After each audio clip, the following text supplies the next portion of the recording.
All that remains now is for the two teams to run out on the ground, and then we get into it, boys. There's the Port Adelaide rooms. Michael, you've been the most recently retired out of the premiership players sitting right here at the moment. What is going through these guys' minds at the moment? Well, at the moment, uncertainty, and we spoke about, I spoke about today about the knot in the guts you get right about now before you run out, when all the pre-stuff that's gone on doesn't mean anything now. It's about these guys, this team, their opportunity right now. Couldn't agree more. In fact, the knot in the gut started about 3 or 4 minutes ago. and this is I mean, you just can't wait to hit the turf, can you? Once you get on the turf, it just seems to go and dissipates inside of you. I think when they hit the turf, Malcolm, it's a good idea to get your head up and have a look at the crowd, soak it all in, don't be overawed by it. And the late Norm Smith told the Carlton players that many years ago, and I think it's great advice. So, Port Adelaide about to come out onto the hallowed turf of the MCG. They've already won a flag in their short history. Today they're shooting for number 2, and leading them out will be Warren Treadray. Who can forget that Pat Cash-like entrance up into the stands after they won their first flag back in 04? Well, and this is an enjoyable walk too. There's nothing better than just walking down this race as you're about to walk on the MCG. And your first 5 steps, you just don't feel, the noise just hits you just about as Warren Treadray comes up to this point, and you'll hear the noise erupt, and it's sensational. Port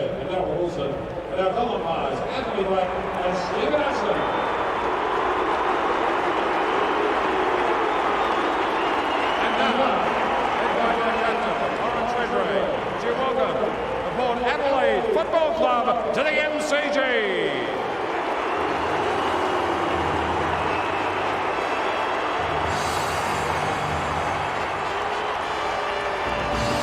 Magnificent pictures, so many great stories in this team today, guys. You go from someone like David Roden, who we've talked about ad nauseum, to young Westhoff. There's some fantastic stories in every grand final team. Look, Stephen, I'm finding it fascinating. The 10 guys that have been there before, there's no reason why they shouldn't feel confident, but it's been a relaxed group at Port, hasn't it, compared to probably the Geelong team? Well, the pressure hasn't been on them because we didn't expect Port to be in the grand final, Malcolm. They've done a super job to get there, and it's all bonus from here on.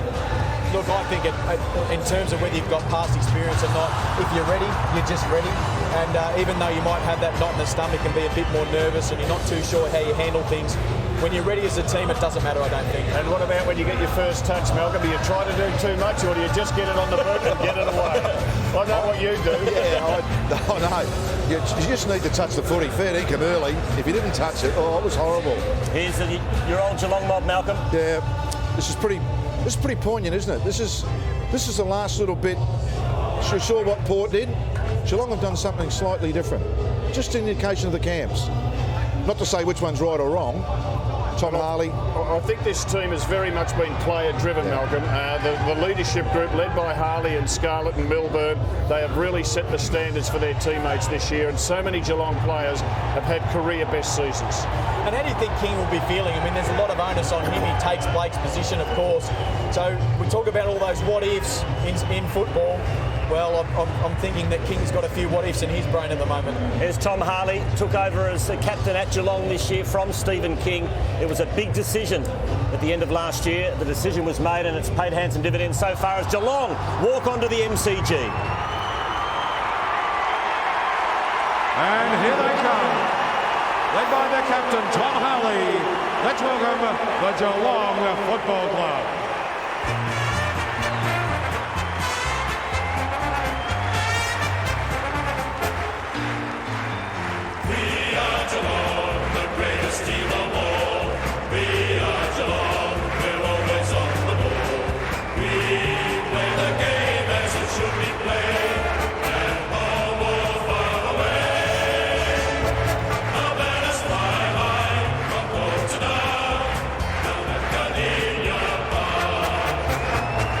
Days like this you live for the moment, but is it just me? I reckon this day gets bigger every year.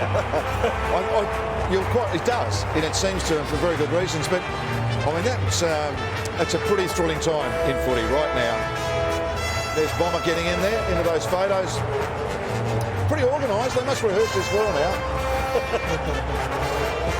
So both teams out onto the MCG. Port Adelaide first, Geelong second.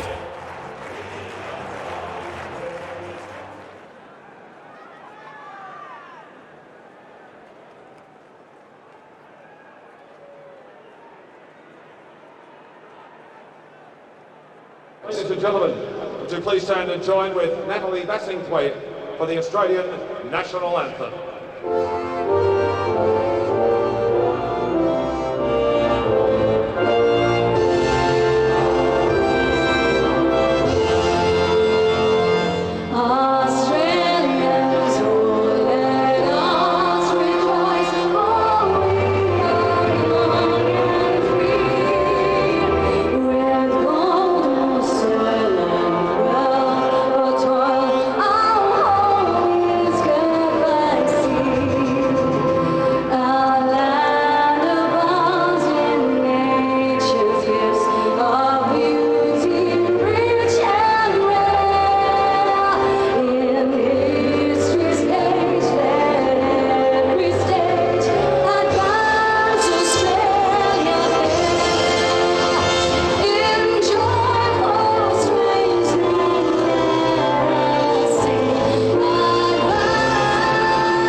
Just absolutely sensational. Oh, 100,000 people on their feet.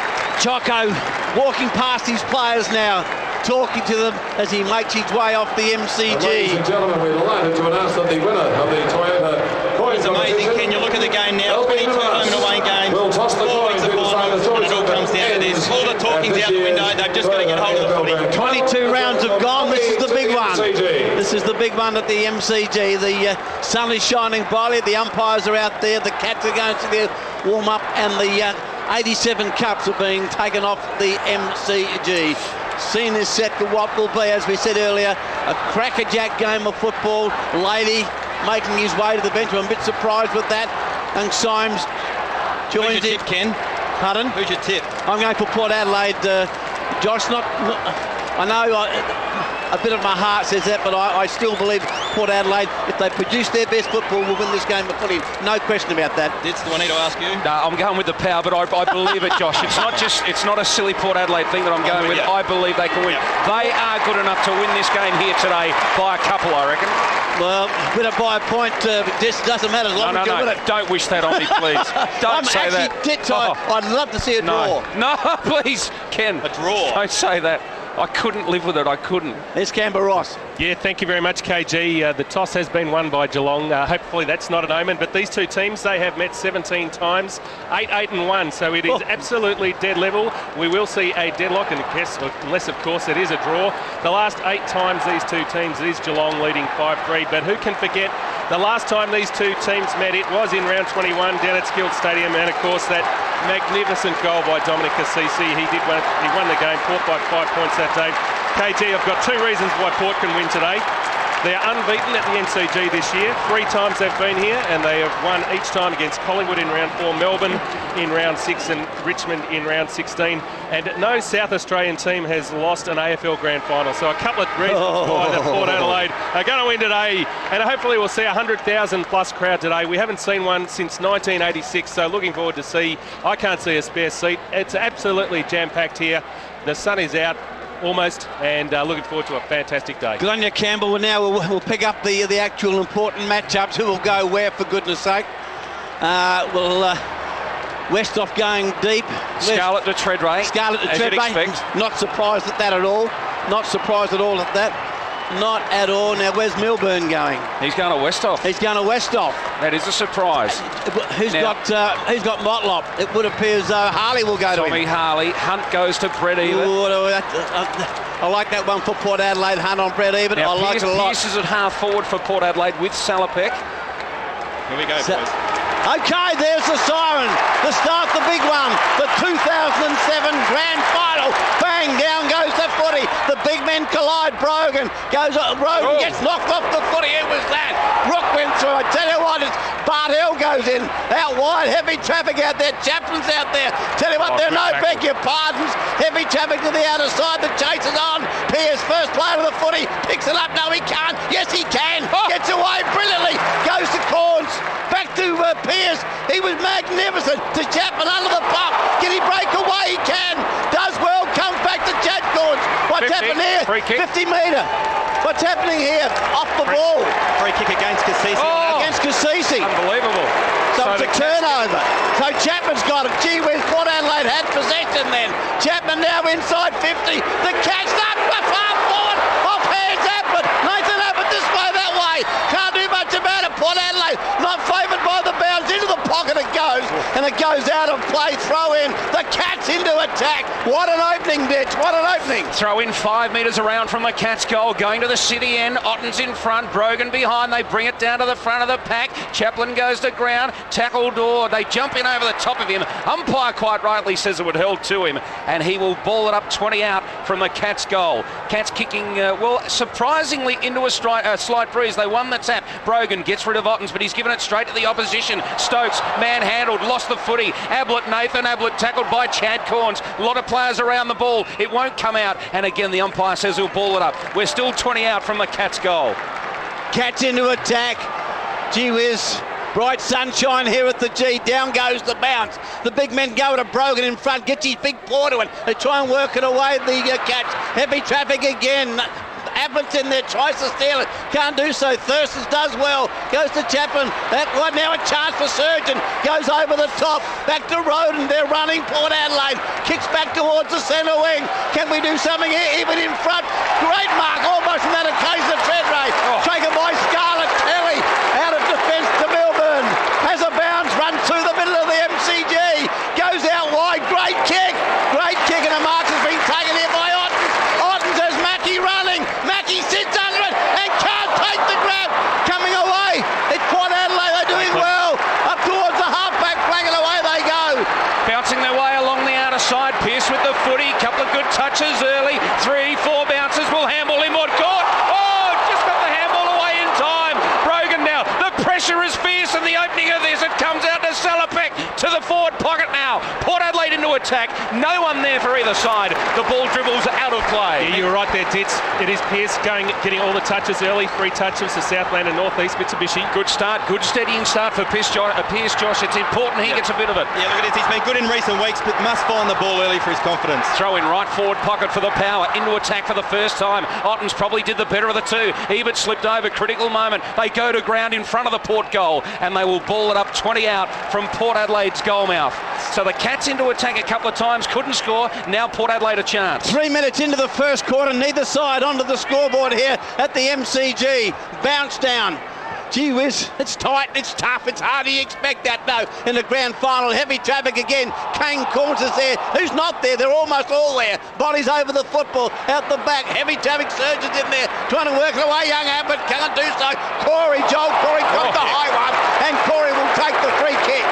Corey will take the free kick. Couple down. Few boys are down. They're sore. Gary Abbott's one. He's down. And Corey.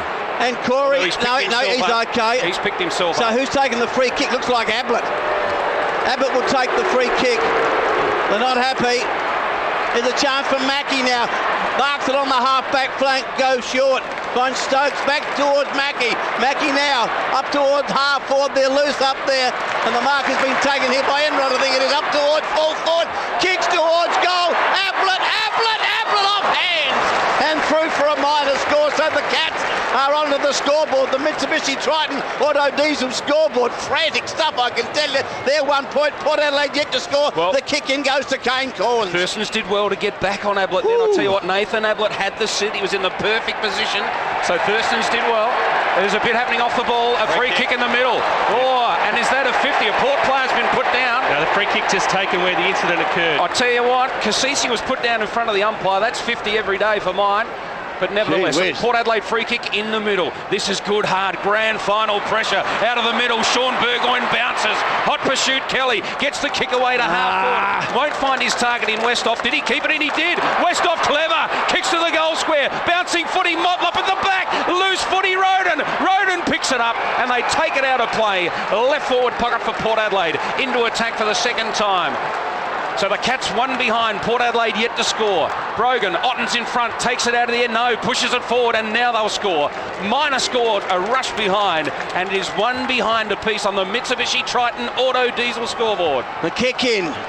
No, beg your pardons here, bit happening off the ball. The kick's not even. We've got a chance. The kick in was poor. Even towards goal.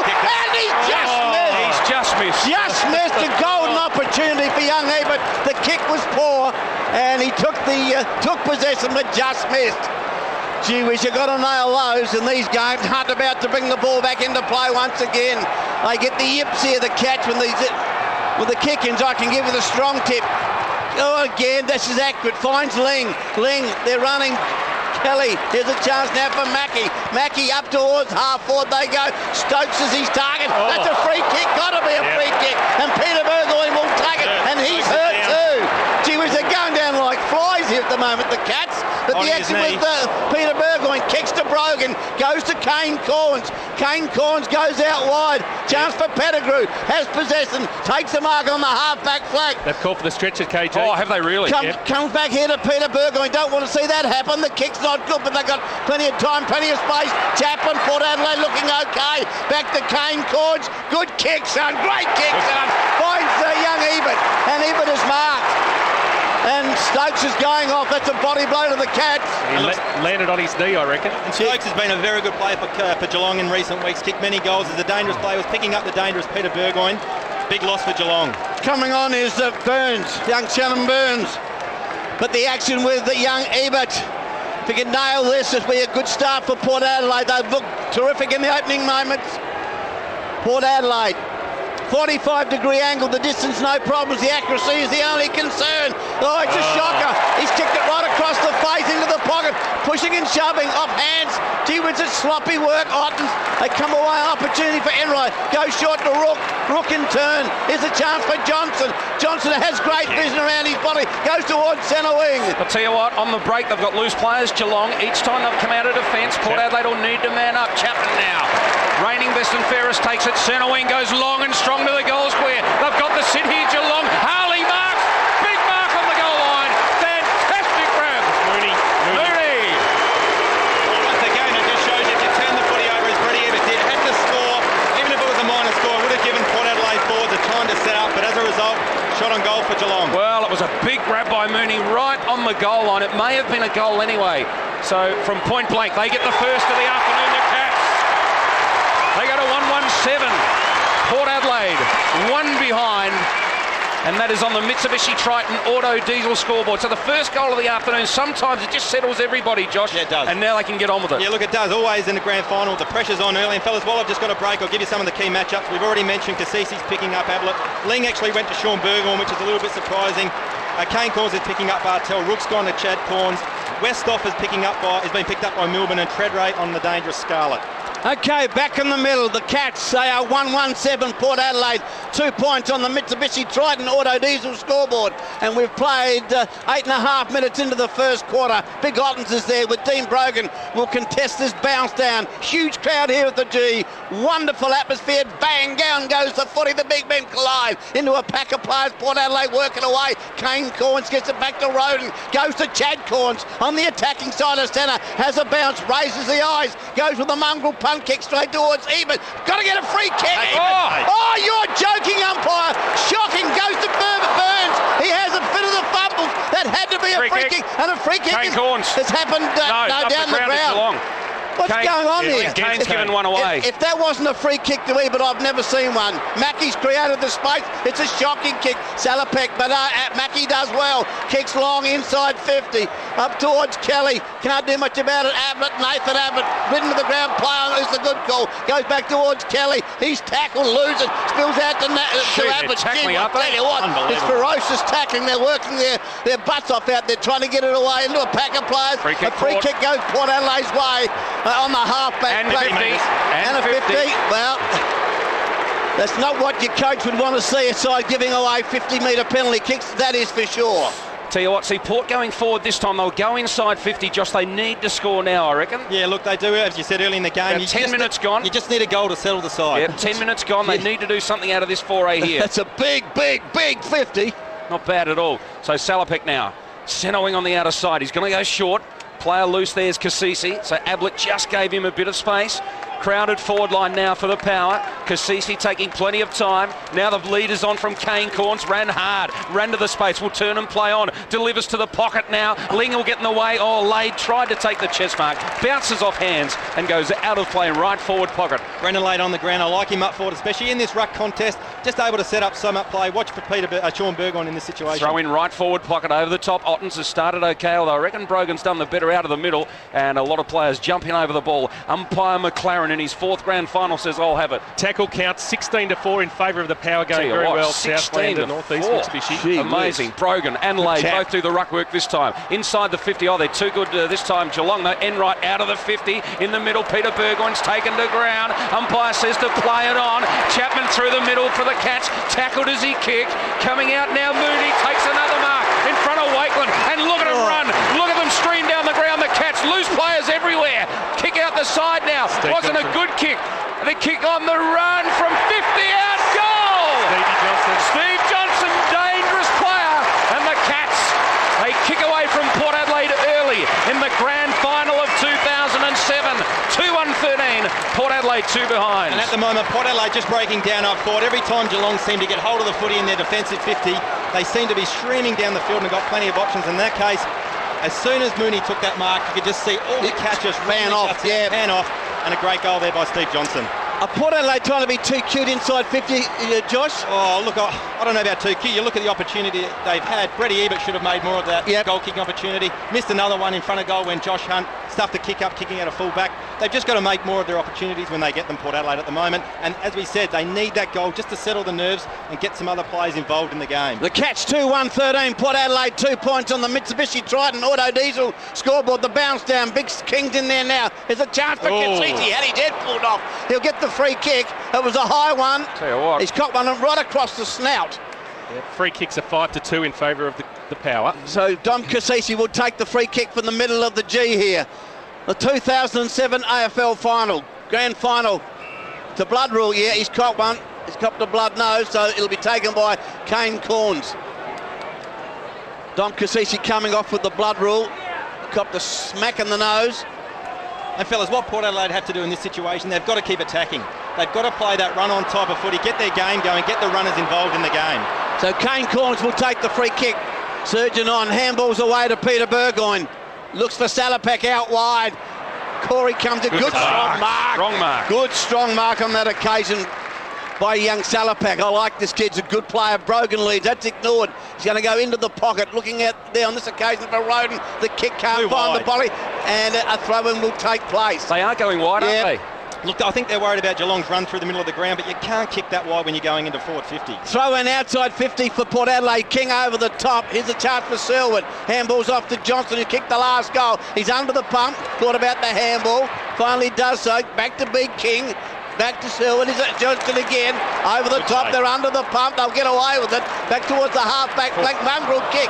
Up towards half-forward. Kelly's his target. Kelly goes through to Ablett. Ablett over the top to Chapman. Chapman can take a grab right on 50. Chapman now right on 50. Thought about the lead. Now he's...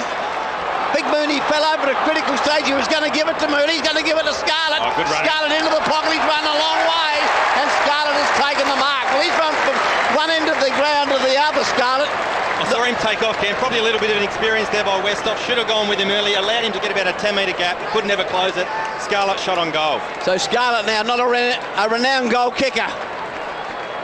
Right behind the kick here at the G. Here we go. Scarlett now approaches the man on the mark. As I said, not a known goal kick, and he's missed.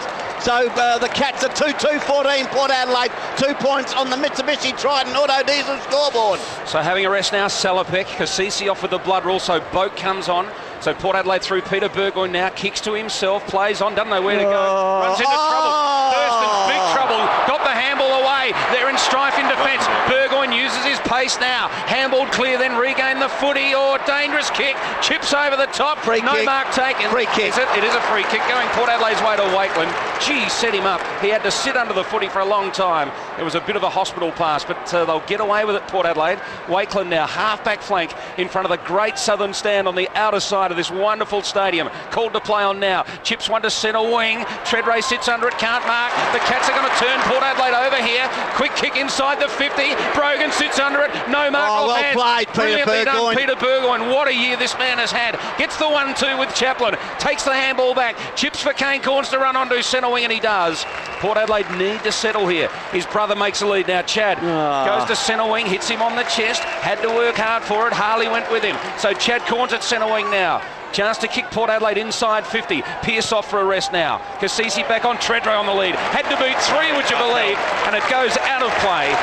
They jumped all over him. Enright was there, Milburn as well, and Mackie. And now they give Treadray a bit. They throw it in right on the 50-metre line for Port Adelaide. Laid in front. Tries to do the ruck work. Kane Corns ground level. Farms out a handball quickly. Port Adelaide under siege here, and a free kick in the back. Yep, that was there, no question. So Travis Boak now, his first kick of the afternoon, having come on from the interchange bench moments ago. Westhoff on a lead. He goes sideways to Lade now. Play on, umpire says not far enough. Lade kicks direct to the goal square now. Big pack of players, contested mark, off hands Roden, no. Lost it, stole it to Cece Treadray. Oh, Treadray all over him in the back. And the captain gets a free kick. The Geelong players can't believe it, but I'll tell you what, they just about rode him into the ground, and he picks himself up, Treadray. It was there every day. It was too high, it was in the back. And a big kick coming up for the skipper. Look, once again, Port Adelaide probably a little bit lucky to get that free kick in the end. Stephen King dropped the sitter, came to ground. Good work by Daniel Motlop sitting front and square. Well, big contested mark it was. As you said, King in the middle of the pack, and he couldn't bring it down. And Treadray, well, they jumped all over him.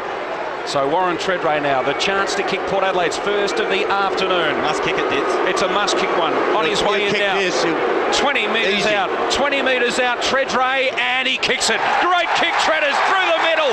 Umpire did not move, and they're on the board, the power. 1-2-8 they are. Geelong, 2-2-14. The Cats have started the better of the two, but Port Adelaide have steadied for the moment. 17 gone in the opening term of the grand final.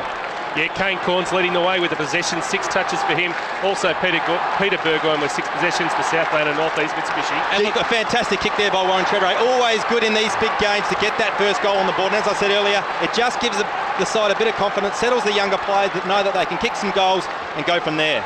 Gee whiz, that was a good goal by Treaders. A much-needed goal by Port Adelaide. They trail by 6 points on the Mitsubishi Triton Auto Diesel scoreboard. Umpire waits for the green light to start proceedings again. Brogan's there. So is big Brad Ottens, the bounce down. The big men go at it. Brogan gets his hands to the ball in towards Cassisi. Gee whiz, heavy traffic in there. Corey's in there. Port Adelaide. Opportunity. They do well. Comes back to Pettigrew. Pettigrew now towards half forward, and Harley gets back and takes the mark on the half-back flank. Thought about going short. Does so. It had to be good, and it was. Taken by King. Handballs all way on that occasion to Enright. Up towards Milburn, they're running. Milburn now up towards the pocket it goes. Up towards half forward. Johnson, his target. Coming out there was Kelly, went without the football. Good defensive work by the power. Goes to Surgeon. Surgeon had a bit of the fumbles. Gave it to Johnson. Johnson goes towards goal. And it goes just the wrong way. Gee whiz. Jacob Surgeon went for the handball, muffed it, and a minor score to the Cats. They go to 2-3-15. Port Adelaide 1-2-8. Well, luckily no damage done. Chaplin out of defence. Here's a turnover again. Ablett, the brilliance of Ablett. Oh, he makes them pay. That was superb. Absolutely silky, smoothly skilled. Gary Ablett, what a magnificent goal from the Cats superstar. And Geelong make Port Adelaide pay 3-3-21. Port Adelaide 1-2-8. Mitsubishi Triton Auto Diesel scoreboard. What a player. Look, he's a magnificent player. No doubt Mark Williams will be seething in the coach's box. I know one of the team rules, if you're going to come inside in the defensive 50, you've got to make sure you hit the target. In that case, Troy Chaplin, whether he had a bit of a brain fade, didn't see Gary Ablett Jr. coming from the side. Just the wrong kick. In that situation, if you're in doubt, go long down the line. Exactly right, Josh. Exactly. Back in the middle. The Cats 3-3-21. Port Adelaide 1-2-8. Mitsubishi Triton Auto Diesel scoreboard. We've played 19.5 minutes into the first quarter. This is 5AA FL for AGL and Stegbar. What a game. What a quarter thus far. The umpire about to put the footy down again. Does so. Brogan and Ottens, they collide. Here's a chance now for Salopek. Kick doesn't cover much territory. Bodies over the ball like bees around a honey pot. And the umpire will bounce down once again in the middle of the G. Bright sunshine here at the G at the moment for the 2007 AFL Grand Final. Over the top went Kane Corns, taken by Corey, but a free kick will be taken by Port Adelaide. It's going to go to the big man Brogan. Brogan the handball goes to young Chaplin. Chaplin now up towards half forward. Looks out there for Ebert. Hunt with him into the pocket. Motlop a chance. Oh, gee whiz. Milburn made no effort to keep that ball in play. But the umpire says throw it in. Inside 50 for the Power. Can they sneak one? They need one. Lade's in there.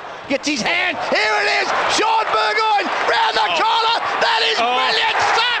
Absolutely brilliant stuff. How many times do we see that? Lade to Sean Burgoyne and a goal. Unbelievable stuff. Look, you look at Port Adelaide all year. They've been the best in the competition at scoring from boundary throw-ins inside their forward 50. And I just watched Sean Burgoyne in that situation. He started about 30 metres off the contest. Just too much leg speed for Cameron Ling, and what a magnificent tap there by Brendan. How Lade. was Brendan Lade? Oh, look, we've seen some genius from Adelaide at one end, and then Brendan Lade has repaid the favour. I'll tell you what, that was genius personified.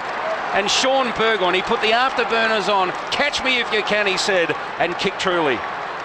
What an opening term of the 2007 Grand Final. And you won't miss any of it here. 5 double AFL for AGL and Stegbar. 3-3 the Cats. 2-2 Port Adelaide. They've steadied for the moment. In the middle again. They're doing well out of the middle, but Ottens wins this tap. Brogan and Ottens at ground level fight for it. Roden came away with it. Gee, he was rock and rolled. He copped a real heavy tackle. And the umpire said, quite rightly, it was held to him. They'll ball it up again. Now they're double teaming both teams here in the ruck. Lade and King now come in to join Ottens and Brogan. Lade in front. He's beaten by the two of them coming over the top. Offhand, Sean Burgoyne's handball went astray. What a tackle. Symes turned him inside, pickpocketed him as the Cats tried to come out of the middle, and somehow the umpires found it a Geelong free kick. Symes was quite brilliant there, so Selwood picks it up, gives it to Ling now. Ling from a long way out from 70 on the run. Chapman sits under it, he marks no, drops it, he's around, spins. Oh, the kick smothered.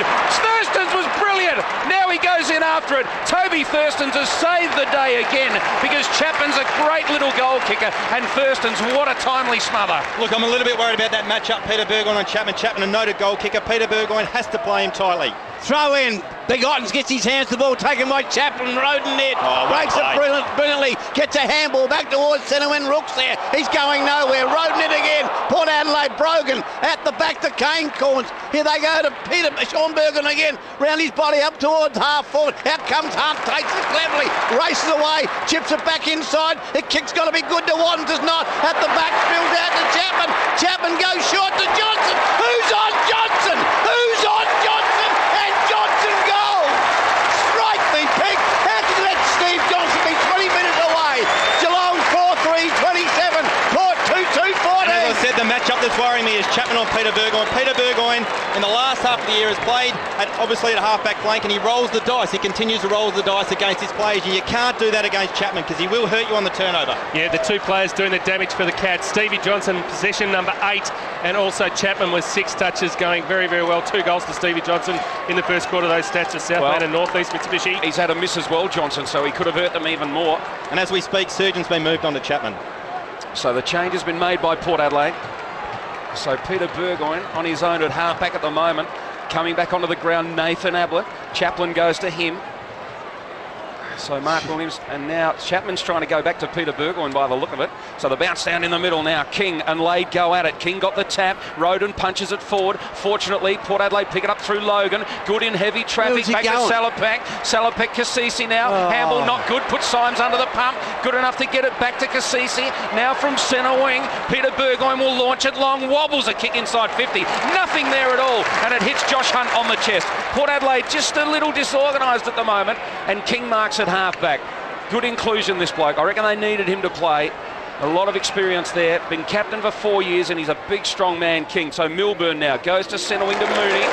Playing a pretty good opening term, Mooney. Symes on the mark.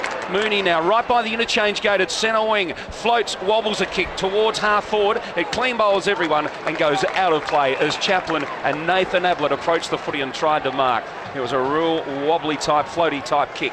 Out of play, right half forward for the Cats now as Chad Corns comes back on. Likewise Brogan, Ebert off for a spell. Now Lade caught behind, he got into the back of his opponent. Chance for the Cats, Kelly bounces off 3 players. Handballs out to Chapman again. Chapman to King, back to Chapman now. Long way from goal, from about 70. Goes to the goal square. Brogan, Wakeland in front.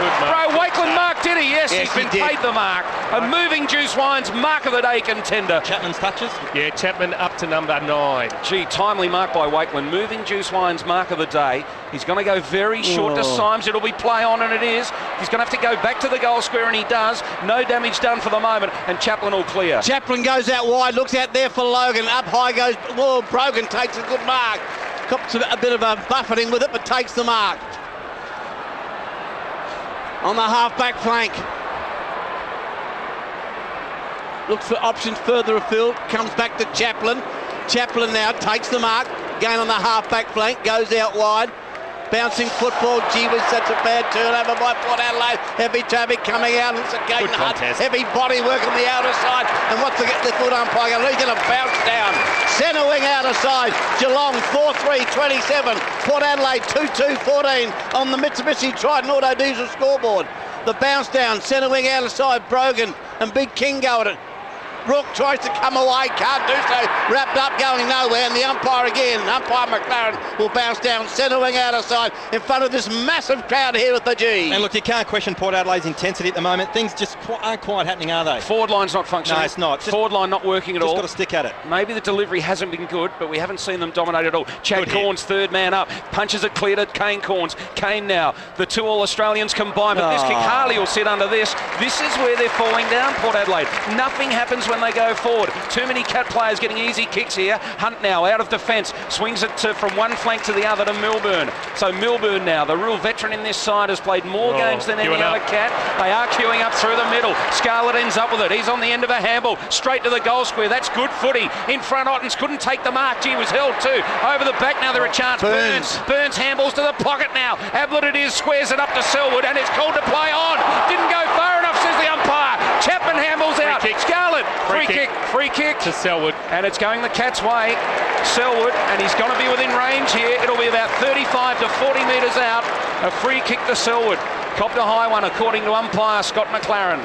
And looking at that bit of play, that's the way Port Adelaide should be playing. They do have tall forwards up there. Scarlett just bombed it in long, gave his forwards an opportunity to get hold of it. And when you do that, it does apply a huge amount of pressure, as we saw then to the Port Adelaide defence. Port Adelaide, I think they're going to start kicking to the goal square just to put a bit of pressure on. They are going wide. Selwood now, we just saw the replay. Pettigrew just caught him a bit high. So the young Selwood now. Stokes back on, carried off moments ago, he's come back on, that's what the applause are about, and Selwood meantime has hooked the kick, minor score, and the Cats just keep Port Adelaide in it at 4-4-28, Port Adelaide 2-2-14, Mitsubishi Triton Auto Diesel scoreboard. Can't afford to miss those, the kick in, finds Kane Corns. What's happened here? Got to go back, take the kick again. What for? Don't know. Unbelievable. Peter Burgoyne about to bring the ball back into play for the second time. He'll go into the pocket and find Thurston's. Thurston's now. Stokes on the mark, back onto the ground after being carried off by two trainers. Thurston's going to come down towards the boundary line here. Gee whiz, Bartell's there. Gets almost a miraculous mark. Couldn't complete it. Gets it out wide. They work it hard. There is Kelly. Chad Corns comes in, being harassed by Milburn. Pushing and shoving. Heavy traffic again there. No beg your pardon. They're rolling. No, free kick to the Cats for a push. Free kick to the Cats, and that goes to Stokes. Stokes now puts it to the point of the square. Chapman coming from the side. Up high they go. Oh, gee whiz. Milburn into a pocket. Goes back to Ling. Ling around his body. He's missed again. Well, tell you what, how many times have we seen this happen this year where sides don't nail the scoreboard? Geelong 4-5-29. Port Adelaide 2-2-14. 9 shots to 4.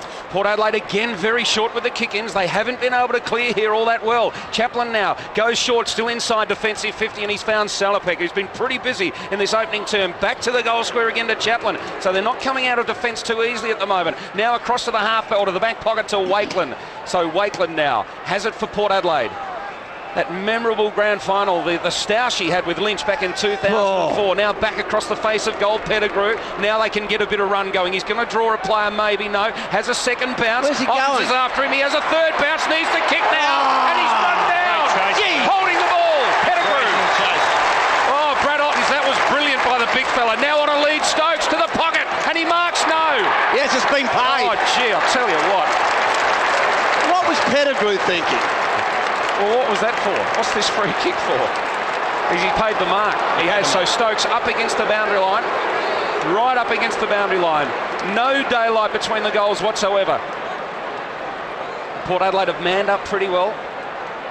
inside their defensive 50. He plays on, he improves the angle he's played on, come right around. It goes across the face of goal by the look of it. Minus 4. Gee, the Cats are on fire. They're doing the attacking. 4-6-30. Port Adelaide 2-2-14. Mitsubishi Triton Auto Diesel scoreboard. 30 minutes gone opening term. No scoreboard pressure by the Cats here. 10 shots to 4, and they lead by only 16 points. The kick in, Peter Burgoyne goes short again, finds the big fella, Brendan Lade, tucked away in the pocket. 30 minutes gone into the first quarter here of the 2007 grand final. Lade now signals he's going to go long. He does. Back towards centre wing. A pack forms. Brogan's there at the back. Harley can't complete the mark. Milburn there over the top when Young Symes grab. Umpire allows play to go on. Spills out the back. Sean Burgoyne. What's happened here? Yes. Smothered. The kick smothered by King. Taken by Corey. Joel Corey. He almost holding the ball. Gets it out. Threw it away. Wojcinski. Ablett gets the handball to Kelly. Kelly goes to Selwood. Dummy over the top. Got to kick this far. Tills and he does. That's a magnificent piece of play by the Cats. Jimmy Bartell had to nail that one. He did. The Cats 5-6-36. Port Adelaide 2-2-14 on the Mitsubishi Triton Auto Diesel scoreboard. Look, I was just looking at the match up there. Kane Corns has been picking up Jimmy Bartell. On that occasion, just not close enough to him. You can't allow a bloke who just won a Brownlow medal, had a fantastic year. You can't allow him to get away from you at a stoppage like that, because every time he gets it inside 50, he's going to hurt you on the scoreboard. Yeah, he's had a pretty good start though. Bartell, just the 3 touches, but he does hurt you when he kicks a goal. Gee, 31 and a half minutes gone. It's a long opening term. And the grand final of 2007, Port Adelaide with some work to do. 5-6-36 the Cats, the power 2-2-14. Waiting for umpire McLaren to bounce the footy in the middle. So a lot of finger pointing going on in the Port Adelaide defence at the moment as the matchups chop and change. In the middle, King, decisive tap. Comes towards Selwood now. Selwood picked it up beautifully. Farmed out a handball and another Geelong free kick. So things are starting to go the Cats' way. In the middle, Selwood will get the free kick. Has it now in the middle. Ablett runs past, he ignores him. Now on a lead is Johnson. Thurston sits under it. Good mark, Thurston's. Moving Juice Wine's mark of the day. Right on the 50-metre line. In defence he is. And I'll tell you what, just for the moment, Josh, I reckon the skills have let Port Adelaide down as well. They've been such a skillful side all year, and he goes sideways now to Pearce. Nothing gained by this at all. Pearce has got the footy on the half-back flank. And no question, Port Adelaide at the moment under siege late in the quarter. They're just running the clock down. They are. So Pearce eventually gets the kick away. Big pack of players. Corns up high. Nearly a screamer. Couldn't complete it. Oh, Chad has hurt himself on the way down. Ling ends up with the footy. Comes to Milburn now. Milburn ducks and dives. Gets in and out a couple. Too many players at half-back for Geelong. Scarlett gets the kick towards the middle of the ground. Great kick. King marks. Handballs now to Corey. There's another one coming. Is there? Yes! And the mark is taken by Kelly. The Cats are too good at the moment. And what Port Adelaide aren't doing at the moment, Geelong do like to bring the ball back into the corridor. They've got to apply more pressure, create the turnover. Siren's gone. Siren's gone. I didn't hear it. Yeah, I just heard a very It's loud here at the MCG. Quarter time now. This kick, last kick of the quarter from Kelly. And has he nailed it? He has. Oh no, he's missed. Just misses. Right on siren time. Quarter time in the grand final. Quarter time here at the G, and it's Geelong 5-7. Gee, was that poor kicking. Geelong 5-7-37, leading Port Adelaide 2-2-14. A margin of 23 points on the Mitsubishi Triton Auto Diesel scoreboard. This is 5AA AFL. The scoreboard could have been pretty ugly there at quarter time, but some missed opportunities. Chapman on fire. Pettigrew's been moved onto him. They've got to clamp down on him, got to clamp down on Steve Johnson, get hold of the footy, but the use of the ball inside 50 for Port Adelaide is the key. Comments there from Josh Banco, former Port Adelaide champion. Can Port Adelaide get back into this game? Can they sneak the first goal? There's the siren to start the second term. 5AA AFL, the umpire about to put the footy down. Brogan and King go up. Brogan takes it, then dispossessed. Rook's in there, Corey's in there, Brogan's in there. The handball taken by Sean Burgoyne. He's dispossessed. I tell you what, it's fierce in there at the moment. Goes to Rook. He's run down. In the back, was he? No. They spin it out the back. It's a chance for Mack. He goes to Ling. They're running. This is Enright. Back towards the half forward flank. A bouncing football. Ablett. Also Thurston's pushed over the football. Oh, how soft was that? A free kick will be taken by Thurston's in the back, says the umpire. So a free kick will go to Thurston's. Toby Thurston's had a good year on the half-back flank for Port Adelaide. Look for options further afield. The punt road end goes short to Peter Burgoyne. Peter Burgoyne now, centre wing. Just slightly on the defensive side of centre. The Cats 5-7-37, Port 2-2-14. Peter Burgoyne draws the player, goes to Warren Treadway with a handball, still on the defensive side of the centre, goes out to Pettigrew. Pettigrew now decides to go long, up towards half forward. The pack form back there, offhand, an opportunity for Port Adelaide to steal it. Ling's in there, Ling, oh, it's a high one. That had to be a free kick, not played. Gee whiz, in there was Milburn towards the line that goes out of play. Slightly on the attacking side of centre for the power. Port were lucky there, I'll tell you what they did, as you called, Cage, they gave away one across half forward, no doubt about that. Oh, in the back. Yep. Brogan will get a free kick here. Yep, from the ruck contest, pushed right in the back he was. Someone's put Cassisi, everyone's built it in today. Yeah, now to the middle to Pettigrew. Pettigrew indecisive again, handballs over the top. Pearce can use his pace, goes straight to the goal square this time. Westhoff, Motlop pushes it back towards the goal. Scarlett read it beautifully, picked it up. Harley over the ball now. Harley, does he want it or not? No, Motlop picks it up, goes one way then the other, then tackled over the boundary line. And we will have a throw in right forward. He changed his mind, the field umpire. Yeah, the only reason it wasn't holding the ball because he actually went out of play. I'll tell you what, it was bloody close. Brogan now brings it to the front of the pack, looking for Kane Corns, who claimed it. He was tackled immediately. Somehow Corey comes away with the footy to Mackie. Mackie bounces out of defence and right now takes the handball to the middle. Mooney on the lead, hits him on the chest, handballs back to Mackie. Looking good, the Cats going forward. Johnson out wide marks. Now on the lead, Nathan Ablett goes further afield to Kelly. Kelly and Surgeon one-on-one. Bouncing footy now. Loose footy in front of the Geelong goal. Thurston's back in the nick of time. Did well. Handball to Chad Corns now. Kicks wide. Looking for Kane Corns. Gets there on the bounce. Claimed it. Kept it in play. Quickly kicked around the body. Great vision. Saw Salopek there. Salopek centre wing out. Gets around Ablett. Gary Ablett. Handballs back to Cassisi now. Touches the ball on the ground. Nowhere to go. Handball to Salopek now. He's tackled. Gets it back now to Kane Corns. Corns under the pump. Kicks Port Adelaide forward now. No mark taken. Motlop. Bouncing footy. Motlop in hot pursuit.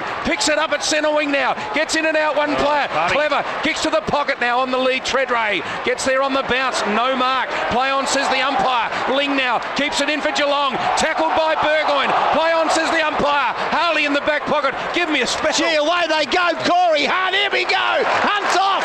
Bang. Goes back towards the centre wing. Rook takes the mark. Look at this. They're running everywhere. This is Enright, I think. And again, Enright through the middle. Jips it over the top to Stokes. Takes the mark. Gives off. And then kicked by Johnson. He's kicked a goal. He's kicked a goal. Great play by the Cats. From the back pocket. Ran it through the corridor. And bang. Geelong have their sixth. They go to 6-7-43. Port Adelaide 2-2-14 on the Dreamland betting scoreboard. John. Guys, I was just about to say before that run from Geelong that Port Adelaide looked like they'd settled well. They had. Quarter, but once again, Geelong just fantastic in defence. Their defence is so rock solid. They've got guns down there, and as soon as they create the turnover, they run and they run hard. And at the moment, Steve Johnson's giving Troy Chapman all sorts of headaches. I think it's almost time for a move. And another player that's going to hurt Port Adelaide, Stokes is back on the ground, and Chapman as well, finding plenty of the footy. They've got to make some changes. Nothing happening up forward here for Port Adelaide. Nothing. I'll tell you what, they're going forward often enough. They've been very good out of the middle, Josh. They're winning it in the middle, and then they just get the half forward, and it all falls apart. And once again, Tits, they're going far too wide. Motlop could have hit the hot spot, but decided to kick wide, caused the turnover. Bounce down in the middle now. It comes down to Corns, and Geelong free kick in the middle. It's against Brogan, so the Ruckman King gets the free kick. Kicks wide, they're running hard for him. Mackie now. What a player this man's turned into, Mackie. Short chip, that's not long enough. Stokes marks, he's tackled, thrown to the ground. Ling comes through, wins the footy, ducked his head. Oh, he ducked a bit. It comes out to Rook. Rook on the run. They've got another one. The Cats kick away. They kick right away from Port Adelaide here. At the moment, they are dominating this grand final of 2007. 7-7-49. Port Adelaide 2-2-14. Dreamland betting scoreboard. Well, guys, Port Adelaide, they've got to get back into this contest somehow. They've got to start finding the ball and finding a way to get hold of the footy. So Port Adelaide, at the moment, just not in the contest. Geelong playing with far too much intensity around the stoppage situation. But at the moment, it's all Geelong. And actually, at the moment, they're hurting Port Adelaide on the score. But in the first quarter, they didn't. Now they're starting to kick the goals. Port Adelaide have to be cautious here, otherwise the floodgates could open.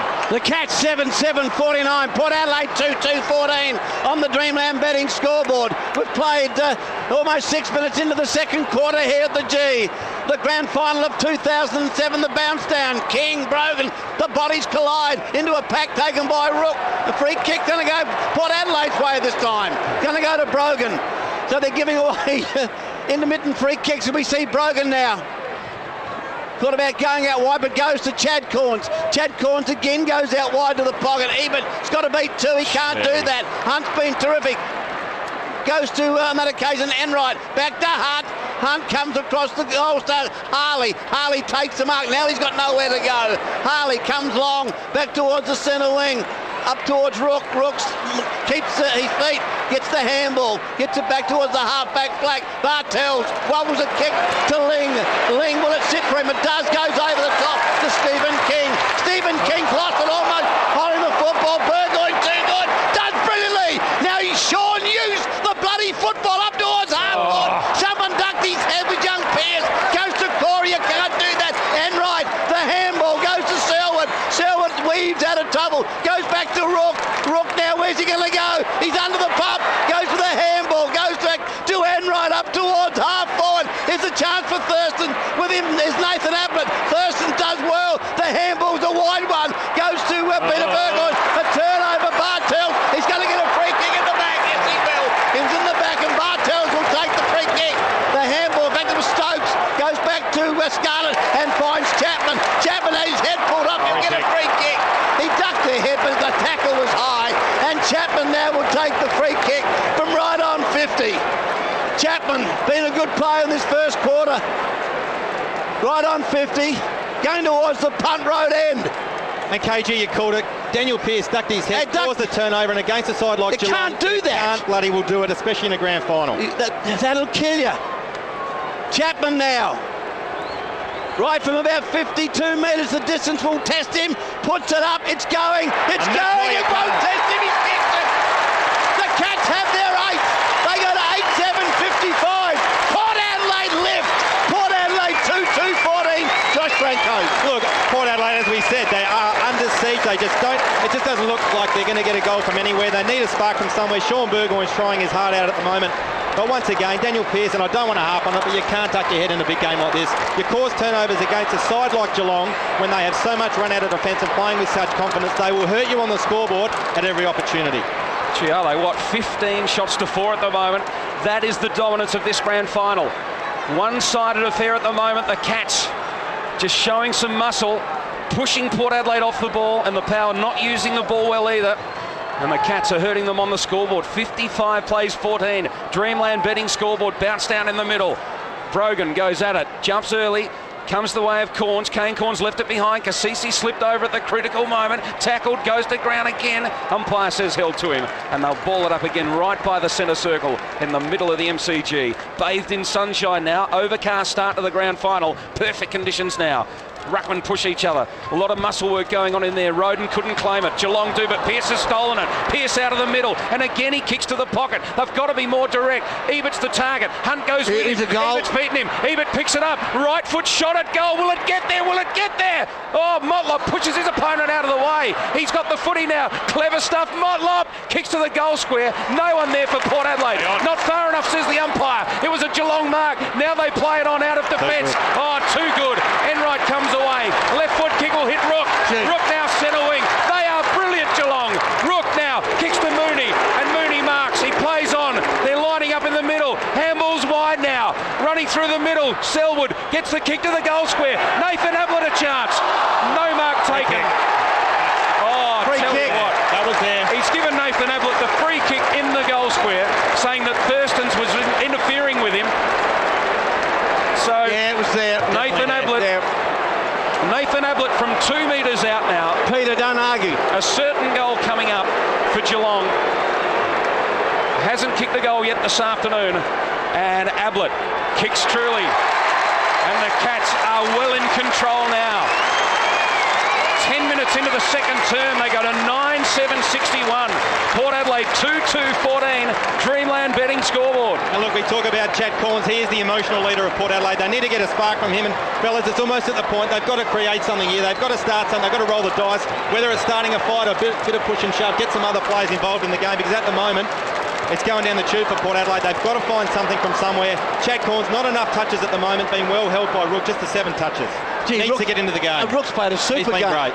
Back in the middle, umpire about to put the footy down on the Dreamland betting scoreboard. It's the Cats 9-7, 61 Port Adelaide 2-2-14. Umpire waits for the green light as the big men there.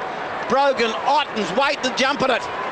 Down goes the footy again in the 2007 AFL Grand Final. Gary Abbott a charge, dispossessed towards chance there for the Cats again, up towards full Port Ablett. Ablett back there. Oh! One-handed mark by Ablett. One-handed mark by Ablett. I don't believe I've seen it. They're running hot, fellas. When it's your day, it is your day. There's no certainty to kick this. Ablett now are right behind the kick, the punt road end. Number 23, Nathan Abbott runs around, straightens the angle, hooks it back, he's kicked it. Gee whiz, that's their 10th, they go to 10-7, 67, Port Adelaide 2-2-14, Josh Braker. At the moment, Port Adelaide totally off the air. Nathan Ablett, we're sitting directly behind him in the commentary box. He was always going to run around there. No one there. To open up the angle. Peter Burgoyne was about 20 metres away from that contest. Should have closed it up. Spoken to the umpire, where can I stand? Didn't. Far too easy. Port Adelaide absolutely rattled at the moment. Unbelievable. Tell you what, Chad Corns has gone to centre half forward, so he and Treadray down there together. Peter Burgoyne in the middle. Yep. So they are starting to ring the changes. Pettigrew comes up to centre half back, although he's on Stokes. That's a mismatch. There's no doubt about that. You've got Surgeon there as well. You'd say he would be a better match. Symes has gone to Steve Johnson, and the Cats are on top all over the ground here, and it reflects on the scoreboard. 10-7 plays 2-2. Bounce down now in the middle. Brogan still doing all the ruck work. He jumps early. Otten's got the tap away. Brogan goes in after it. Claimed the footy, lost it. Kane Corns handles out quickly, and Port Adelaide will get a free kick in the middle of the ground. So it's going to come to Brogan. So Brogan now. Gee, Port Adelaide, they're flat. Handballs to Kane Corns. Now to Symes off halfback. Symes now delivers long to the goal square. That's much better. Chad Corns the target. Can he mark? Yes! Big grab, Chad Corns. Moving Juice Wine's mark of the day. Oh, what a kick coming up. Port Adelaide aren't done yet, but they're a long way down. It just once again shows the advantage of getting in there quick, give the forwards a chance to get hold of it and take a mark. And you've got guns like Chad Corns, one of the best marks in the comp. Kick it long, give him an opportunity. 30 metres out, the kick on its way. He swings it back. Goal to Port Adelaide. Come on, can they get back into this game? What a handy goal it is. 3-2, 20 the power. But they are a long way down at the moment. The Cats 10-7, 67. Dreamland betting scoreboard. And you reckon the half-time siren would be a good one to come, but it's still a fair way off. 13.5 gone second term. Gee whiz, Port Adelaide 3-2-20 trail the Cats 10-7, 67, a margin of 47 points on the Dreamland betting scoreboard. Now, where's Chad going now? Well, Lady's going up forward. Chad's going to go where? Back into midfield. Well, I don't know about that. I don't understand that. Neither do I. Just taking a mark and kick the goal. Creating a spark for Port Adelaide. Now he's moved up on the wing. Leave him down there. Tell the midfielders to kick it in long and deep. I would have thought so. Umpire waits now to put the footy down again. Much needed goal by Port Adelaide. Stephen King and Brogan will contest this bounce down. The big men go. King gets his hand to it. In there is Corey, but it's Port Adelaide. They try and get away. Peter Burgoyne can't do so. Kick is partly smothered. Comes towards Mackie, who's been good. He's wrapped up, going nowhere. And the umpire will bounce down once again. Slightly on the attacking side of centre for Port Adelaide. Port Adelaide not out of this game. They trail by 47 points. I agree. Port Adelaide, they've got to find a spark here. They've got to get the next 2 goals. Stokes is in there. Smothered. Back towards Mackie, wrapped up. Good tackling by Port Adelaide. The ball spills out. Heavy traffic again. Ouch. Big King goes in, and again the ball on the pack of the bottom of a heap of players, and the umpire will bounce down once again. If they can win some of this ball out of the middle, Port Adelaide, it is critical. The bounce down, King. Back, Peter Burgoyne taken on the came towards him. Was he pushed in the back? I thought he was. Heavy traffic again at centre half forward for Port Adelaide. Bodies over the footy. Come on, Ditts, get it moving, old son. It's Geelong 10-7, 67, Port 3-2. This is where I like Chad going up, third man out, build it to the goal square. Forwards play in front. I'm not trying to sound like a coach, but this is where I like him. But he's not going to do it this time. Laid in front, wins the tap, looking for Pearce. He couldn't trap it, but Selwood did quite cleverly. Quickly out to Stokes. Stokes wide to Steve Johnson. Johnson now kicks to the middle of the ground. Ling sits under it and Mark. Courageous Mark too. Ling in the middle of the MCG. And they run everywhere for him. Taking it now is Corey. Off for half back. Kicks to centre half forward. Mooney marks. That's 50. That's 50. That's going to be 50. Oh, gee whiz. He pushed him to the ground after he took the mark. That was 50. Yeah. So Mooney now. A long way from goal. He's going to square it up to Scarlett. Scarlett can turn and play on and does. Runs to the 50-metre line. Launches a long bomb. It'll just get there, but is it straight enough? Oh, no one's touched it, or did they? Gee, in the end, it looked like pretty slack defending. They almost just missed it. All of the Port defenders through for the minor score. 10-8-68. Port 3-2-20. Dreamland betting score. The kick in goes to Chad Corns in the back pocket. Goes over the top to his brother Kane. Kane thought about giving it back to Chad. That probably wasn't the best option. They're going to run into trouble. They're gone. That's holding the football. Spills out the back. Gee whiz, that should have been holding the ball. But they stuffed it up then, Port Adelaide, with the wrong option. What's happened here? Bounce down. Yep. Bounce down right beneath our commentary box here at 5AA. Pushing and shoving at the back. Traffic there hard. Here's the chance for Ablett. Gary Ablett. This way, that way. Gets a wobbly old kick, but it's straight to Brogan. Brogan goes to Sean Burgoyne. Now can they run the football, Port Adelaide? A chance for young Symes. Bartell's on his hammer and tack. Symes this way, that way. Where's he going? He goes towards the line, still in play. The chase is on. Kelly's there. Ball towards the man on it, goes out of play. And a throw-in will take place. Centre wing on the outer side of the G here. It's the Cats, 10-8-68. Port 3-2-20 on the Dreamland batting score. Will be played 70 minutes into the second quarter. Throw in. No ruckman arrived for it. Surgeon just belted it forward, but there a chance here. The Cats. Stokes swoops on it. Otten's loose at half forward and he marks. Too strong. And Ottens takes the mark. And he's a good kick for goal too. He's got a kick from about 45 out, but he's usually very reliable. That's the Cats' 8th mark inside 50, just 2 to the power for Southland and North East. Well, that is one of the telling factors, because when they go forward, they've been so accurate with their passing, and Port Adelaide just haven't. Steve Johnson comes off for a spell. Chapman back on. They've got good players everywhere, the Cats. So the action with Ottens now from 45 out. Ottie's way. Only a slight angle. He starts at left and it stays left. Minor score. 10-9-69 the Cats. Port Adelaide 3-2-20. The Geelong side has dominated this game so far, but Port Adelaide not totally out of it. They can find something and get back into it here. There's enough time, obviously, and Geelong just haven't hurt them enough on the scoreboard. 10-9 they've kicked. 3-2 Port Adelaide. Thurston's undecided where to go. They get the hiccups with each kick in. I can tell he's going to go short to Kane Corns. Has it covered the distance? Yes, it has. Back to Thurston's on the 1-2. He in turn goes to Cassisi. They're running now. Goes to Symes. Back to Thurston's. Oh, he's gone too far. Gone too far. And holding the ball. That was an unbelievable tackle. 50. And 50. Well, don't need that. And 50. That'll take him right to the square. Right to the square. Unbelievable. I actually don't mind that bit of play apart from the 50-metre penalty. At least the boys are trying to take him on. At least Toby Thurston was trying to create a bit of run, but just undisciplined, giving away the 50-metre penalty. Rook now. Directly in front. Directly in front to the punt road end. Goes bang. And he's missed from 15 metres. Well, they're letting Port Adelaide off the hook. The Cats 10-10-70. Port Adelaide 3-2-20. 20 shots to 5. That tells the story on the Dreamland betting scoreboard. Peter Burgoyne plays on with the kick in. Treadray centre wing and he marks. Strong mark. Moving Juice Wines. And he gets on with it. He's going to get run down. Oh, he got the kick away. Westhoff one-on-one with Scarlett. He's being held. Umpire says play on. Scarlett. Oh, Westhoff beat him magnificently in there. And then Scarlett got the ball back off him. Handballs to Enright. Too good Scarlett. To Corey now. To Milburn at centre wing. Milburn turns and runs. There's so much on it. He's left the ball behind. He touched it on the ground and left it behind. Salopek cleverly out to Chaplin now. To Westhoff with a long handball. Westhoff centre wing. Kicks to the vacant half forward line. Treadray's got to beat 3 again. Get rid of Scarlett. Then picks up the footy. Handballs to Salopek.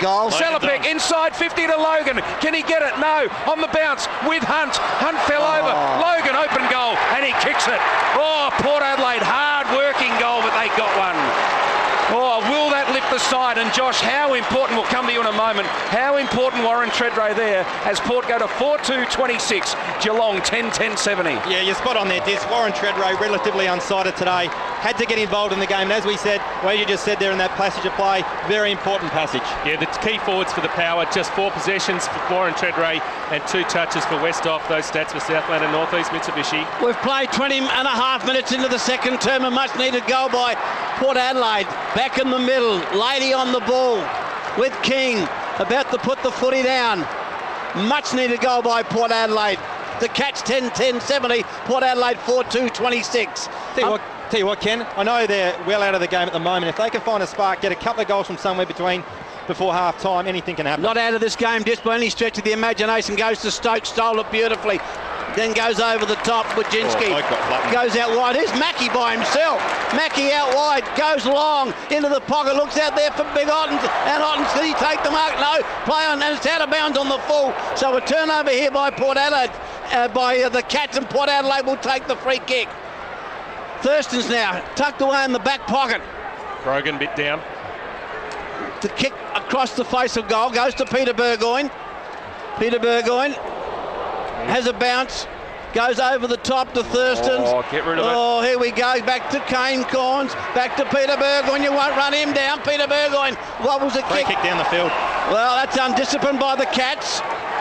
Giving away silly free kicks. Logan now takes the free kick. They're running again. Chaplin, they sneak another one here. They're right back in. This goes over the top, back towards Logan. At least they're running, Port Adelaide. Goes to Chaplin, back to Chad Corns. Chad Corns into the pocket, looks up there for Tredrea. Too much carry, the ball goes out of play. Brogan, and the throw-in will take place. Brogan in trouble coming off the ground. He's not good, Brogan. It looked like an angle problem. That's going to hurt Port Adelaide. I think it's into attack Port Adelaide. Just seen the replay. He got his leg caught under a tackle there. Throw in, Lade gets his hand to it, taken by Peter Burgoyne. Stolen. Is a chance now for Enright. Has the football, goes with a long handball to Scarlett. Scarlett can come down the ground. That's not a good kick. Mackie, at the back goes to Stokes. Stokes now runs away up towards half forward. Bartell's his target. Will it sit for him? It does. Bartell comes inside. Here's Shannon Burns for the football. This way, that way. Back to Bartell. Brilliant dummy. I thought he had handball. Burns is under the pump. Breaks away Legan. His leg holds the ball. Holding the ball. That's the balls and tackle. Gee whiz. So Port Adelaide will run the ball out of defence. Tell you what, it's a couple of things, just a couple of small things happening for Port Adelaide. And I tell you what, I admire their courage and their attitude here. They're taking them on. They're well down and they're taking this game on as Kane Corns runs through the middle to Boak. Boak will get run down, holding the ball. Terrible mistake. But they are trying something here. They're trying to get back into it. Josh Franco picked it moments ago and he's spot on now. Great rundown of Boak though, and Corey's got the footy at halfback. Goes backwards now to Scarlett, just a steadying kick. Scarlett short, should find his target in Selwood and does. Selwood at halfback now, kicks longer to centre wing. They've got some loose players on that outer side, and the mark taken out there by Johnson. Wants to bring it back towards the middle. Now he goes towards half forward. Chaplin gets in the way. Terrible kick. Moving Juice Wine's mark of the day contender. This game's not over yet, I can tell you. This game's changed. Look, they've shown us all year that when they're down this mob, they fight it out. Burgoyne they're running, at least they're running. They are. They're trying plenty here. Kasisi waits for it at centre wing and takes the mark. He's copped a bit of treatment today. Handball to Chad Corns, get rid of it. And they've turned it over again. So the pressure of Geelong still good. Not a good kick that. To the middle now. Surgeon couldn't mark. There are 4 Geelong players there, and they're running hard through the middle. Now they kick inside 50. One-on-one, Otten's too good. Beats Wakeland, takes the mark. Too big and strong and too good. And Port Adelaide had the chance at half forward moments ago. Look, they did this, and I said before that Geelong do like to switch the ball. They take chances, but with those chances come big reward, but there is a huge amount of risk. At the moment, Port Adelaide not applying enough pressure in the middle of the ground to cause that turnover. They're taking chances at the moment, Geelong, and it's coming off for them. Port Adelaide, they have to tighten up. I'll tell you what, their last couple of minutes have been good, Port Adelaide. They are trying to work their way back into this game. And Dean Brogan, I'm just seeing him running around on the boundary. If your leg's not broken, get back out there and make an impact. Yeah, he just nodded to the physio, Patrick Customs. He said, I'm all right, I'll get out there. Ottens with the kick. He's dragged it, has he? Goal umpire ran a long way. They're kicking this 98 here, 20 out. 10-11-71. Port Adelaide 4-2-26 Dreamland betting scoreboard. They're kicking themselves out of this game. The Cats, I tell you, they're leaving the door ajar for Port Adelaide. Crows 98, KT. Exactly right. Yeah, exactly right, Campbell. The kicking goes short, finds Pettigrew in the back pocket. Pettigrew now tucked away in the back pocket. Thought about going across the face of goal, decides to come down the boundary line. Chad Corns will take this grab. Yes, he will. Had his name written over that ball a long way from home. We've played 25 and a half minutes into the second term. Goes to Thurston's, back to Chad Corns. They get through the pack somehow. How did he? I've got no idea. Symes back to Chad Corns. Goes out wide. Treadray's going to mark this, and he'll probably out 50. Probably won't get the distance. Tell you what, the bloke's gained about 15 on the mark. But the kick was terrible. Should have found the player, didn't. He's under the pump, King. They get the handball away. Here's a chance for Scarlett. Scarlett now with a long handball finds Mackie. Mackie back to Scarlett. Over the top. Gee whiz, Johnson, here they run now. Back to Mackie. Up towards half forward. A Shaw. Just went over the top of Corns' head. Back to Barton. Breaks the tackle. Brilliant. How did he break that tackle? He's going to get run down. He gets the handball away. Gee whiz, Mooney now can go out wide. A chance on this occasion for Kelly. Kelly up towards Chapman. He marks. Kelly plays on into an open goal. And Kelly goes back and kicks the goal. Strike me, pig, that game had everything. Unbelievable football. Chad Corns coming from the ground. He's absolutely stuffed, Chad. And a goal to the Cats.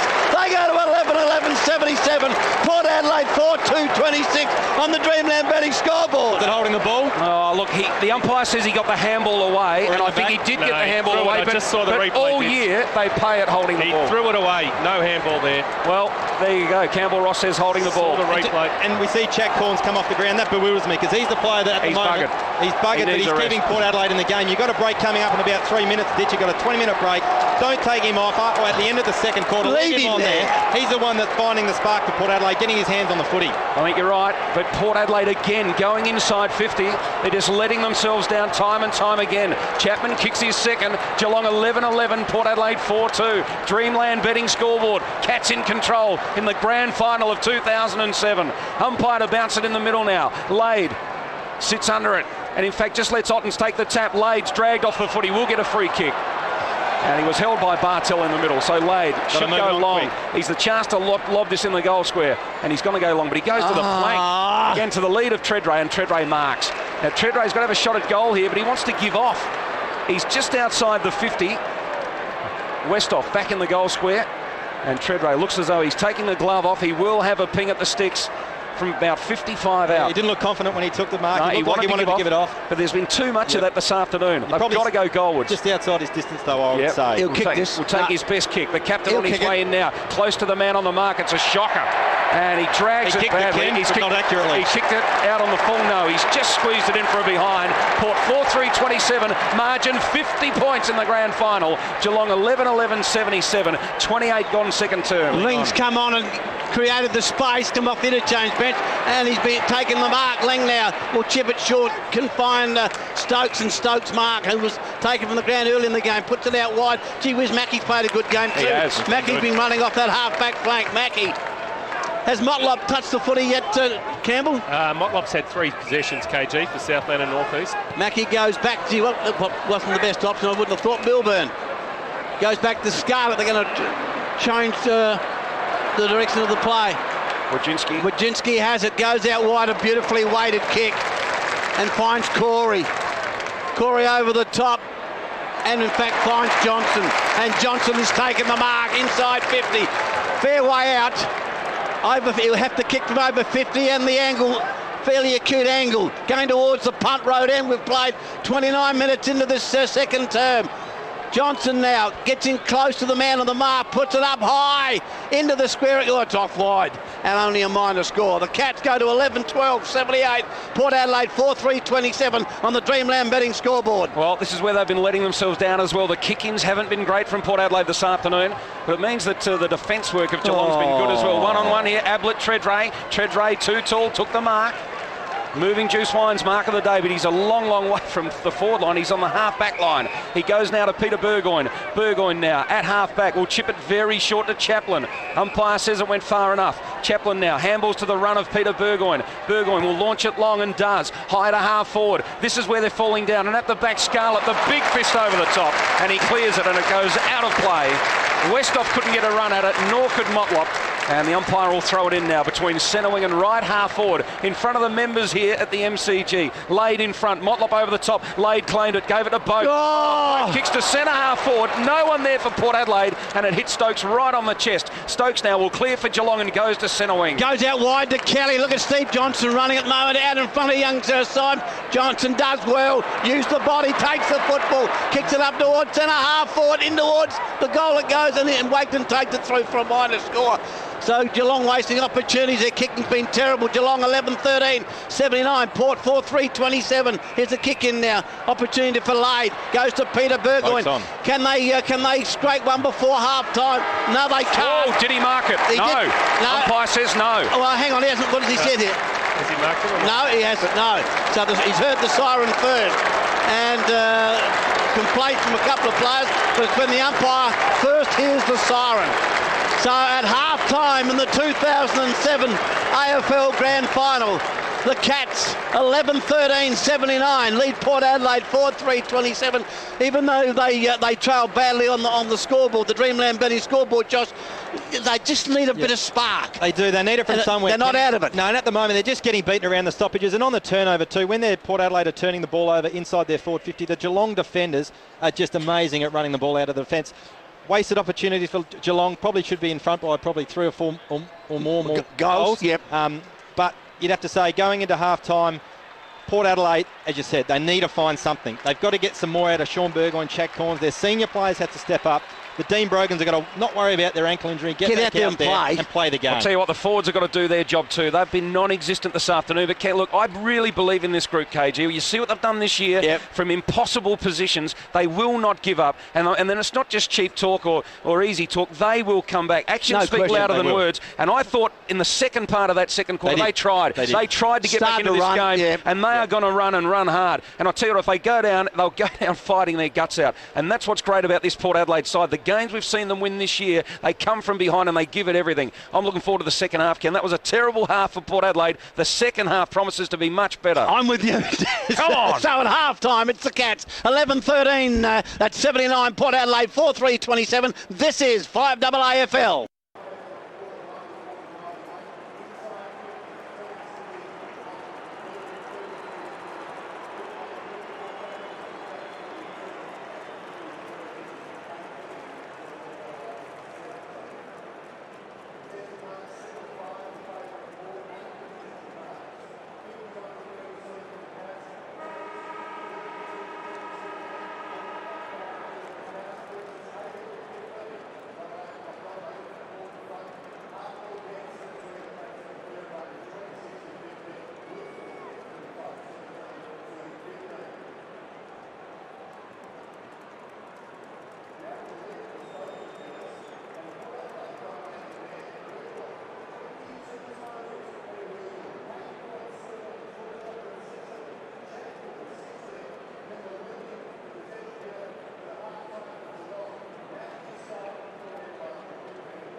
So up forward we see Westhoff and we see Motlop, Ebert, Tredray.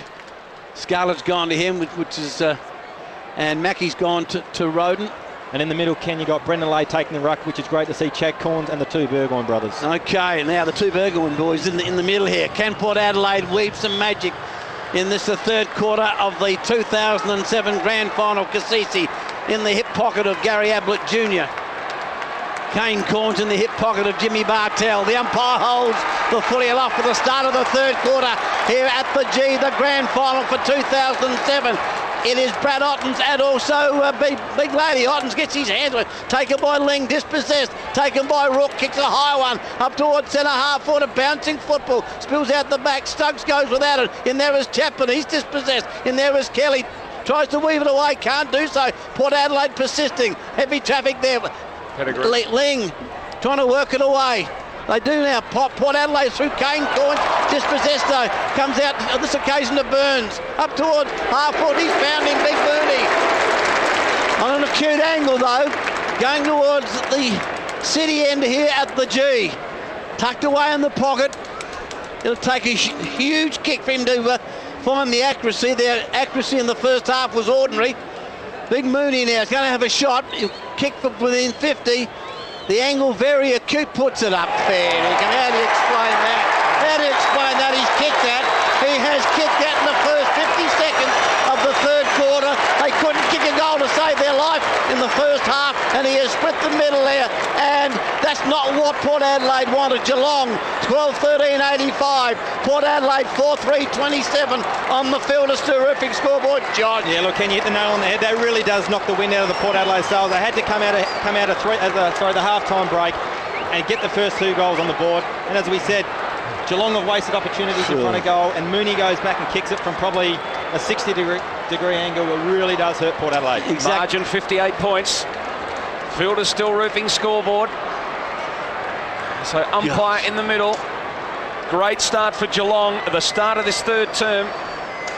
Umpire McLaren, fourth grand final for him, bounces it now. Ottens very early, Lade got it to Chad Corns beautifully. Corns out of the middle, they're into attack Port Adelaide. Scarlett got rid of Westhoff, Ebert over the back, tapped it for Roden. Roden's got a couple to beat and they're going to beat him. There are three of them there. Now the Cats sweep away across goal. Harley takes it, the captain, comes out to Rook now. Rook from half-back, too good Geelong again. To the middle, Ottens spilt the mark. Copped a high one though, gets the handball to Ling. Ling to Mackey. Mackey delivers inside 50, Ablett, Nathan Ablett, big mark! How good was that, Josh, from that last line of defence? Brilliant work from Geelong again. They've been a pleasure to watch here this afternoon. Once again, every time they come out of defence, they do like to switch it in the corridor. They did it, almost caused a turnover with Ottens dropping the mark, but if you're willing to take the risk coming back through the corridor, that's what can happen. You can create shots on goal.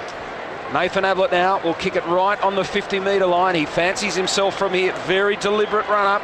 On his way in now. The kick on its way, starts at left, and it will stay left. Will it make the distance? No, they punch it back into play. In fact, they've punched it over the boundary line. Port Adelaide, no score at all. Geelong 12-13-85. Port Adelaide 4-3-27.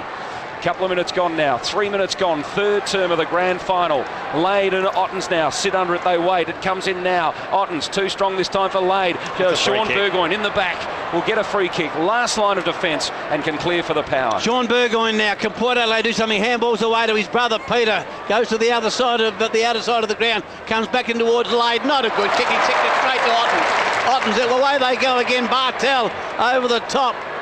Chance now for Kelly, has the football, long kick up towards full forward, the Cats getting back, Chapman, which could have marked it, instead he's punched it through for a minor score, so the Cats go to 12-14-86, Port Adelaide 4-3-27 on the Fielder's roofing scoreboard. Kick in. Once again, Ken, you're looking at Geelong coming inside their forward 50. Hunt could have gone to the boundary, thought, I'm going to square this up, kick it to the hotspot, which he did, but fortunately for Port Adelaide, Chapman got the fist to it.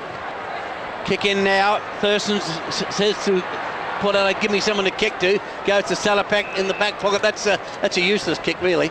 You gain nothing out of that, Ken. Not a thing, Josh. I'm with you. Salapak now. Tucked away in the back pocket. Goes back towards Chad Corns. He's got two to beat, and he can't do so. Mooney takes the mark. Mooney outside 50. Puts it into the pocket. Good kick. Great kick. And the mark has been taken here by Johnson. The angle almost impossible. Puts it right across the other face. Nathan Abbott up high. Oh, Jimmy Bartell! Where did he come from? Bartell is taking the mark. He's about 20 Bartel now, directly in front. And that's the difference, Ken. If you're prepared to take the risk and kick it at the hot spot, that's what can happen. Gee whiz. Where's he? He's gone further back than Dennis on his run-up. Jimmy Bartel going towards the city end here, about 20 metres from goal. Directly in front. Comes in now with the kick and goes bang. And has he kicked it? I think he has. Yes, he has. Geelong have their 13th. They go to 13 goals, 14.92. Port Adelaide 4-3-27. Josh, I think they're in trouble. Look, they're in all sorts, Ken, and for the life of me, and I don't want to be too negative, but for the life of me, I can't understand why when Port Adelaide are kicking out of defence, why don't they give it to someone that can roost the ball, kick it down the centre of the ground, get some numbers front and square, outnumber Geelong at the fall of the ball, and try to get some spark. Kicking it to Salopek in the pocket, I don't understand why you do that. With the position of the game and the situation of the scoreboard, I don't understand why you go wide kicking out of defence. Don't get it. Comments from Josh Franco, 156 games with the power. Man who knows what he's talking about, and the kickings have been terrible today, haven't they? It's happened time and time again. Look, that was a useless kick in that one. Yep. Absolutely. 6 minutes gone. Chad Corns and Rook. Yeah, it's on at centre wing. There's a bit going on. Should have done this a quarter ago. Oh, it's a bit late, isn't it? In the middle now. They get on with it. They bounce it. Coming through, crashing his way through Stokes. Caught, and a free kick in the middle. No, they're playing advantage, are they? There's confusion here. They're going to bring it back. There's confusion in the middle, and it's a Port Adelaide free kick. Because Geelong have played on here. How many times has Tasisi been put down today? He got put down again then. But Ken, that's what you got to do to the taggers. I agree. That's what you have to do to a tagger. Correct. Good play by Geelong. So free kick in the middle here. Sean Burgoyne, they're going to play it on. They run it. No, umpire says come back again. You know what? That's another thing that's a bit disappointing from Port's point of view. No heat has been put on Cameron Ling whatsoever. Peter Burgoyne goes to centre wing on the outer side. Pettigrew wants to play on straight away. Has a bounce, lost it, got it back. Surgeon helps him out to Salopek now on the lead road, and finally a forward movement, and they hit a player on the chest.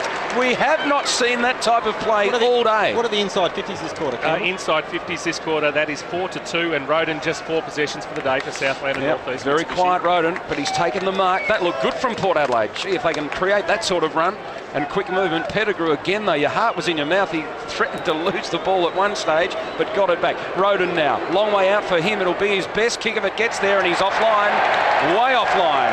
Minor score to the power. So 4-4-28, Port Adelaide, Geelong 13-14-92. Fielder's still roofing scoreboard.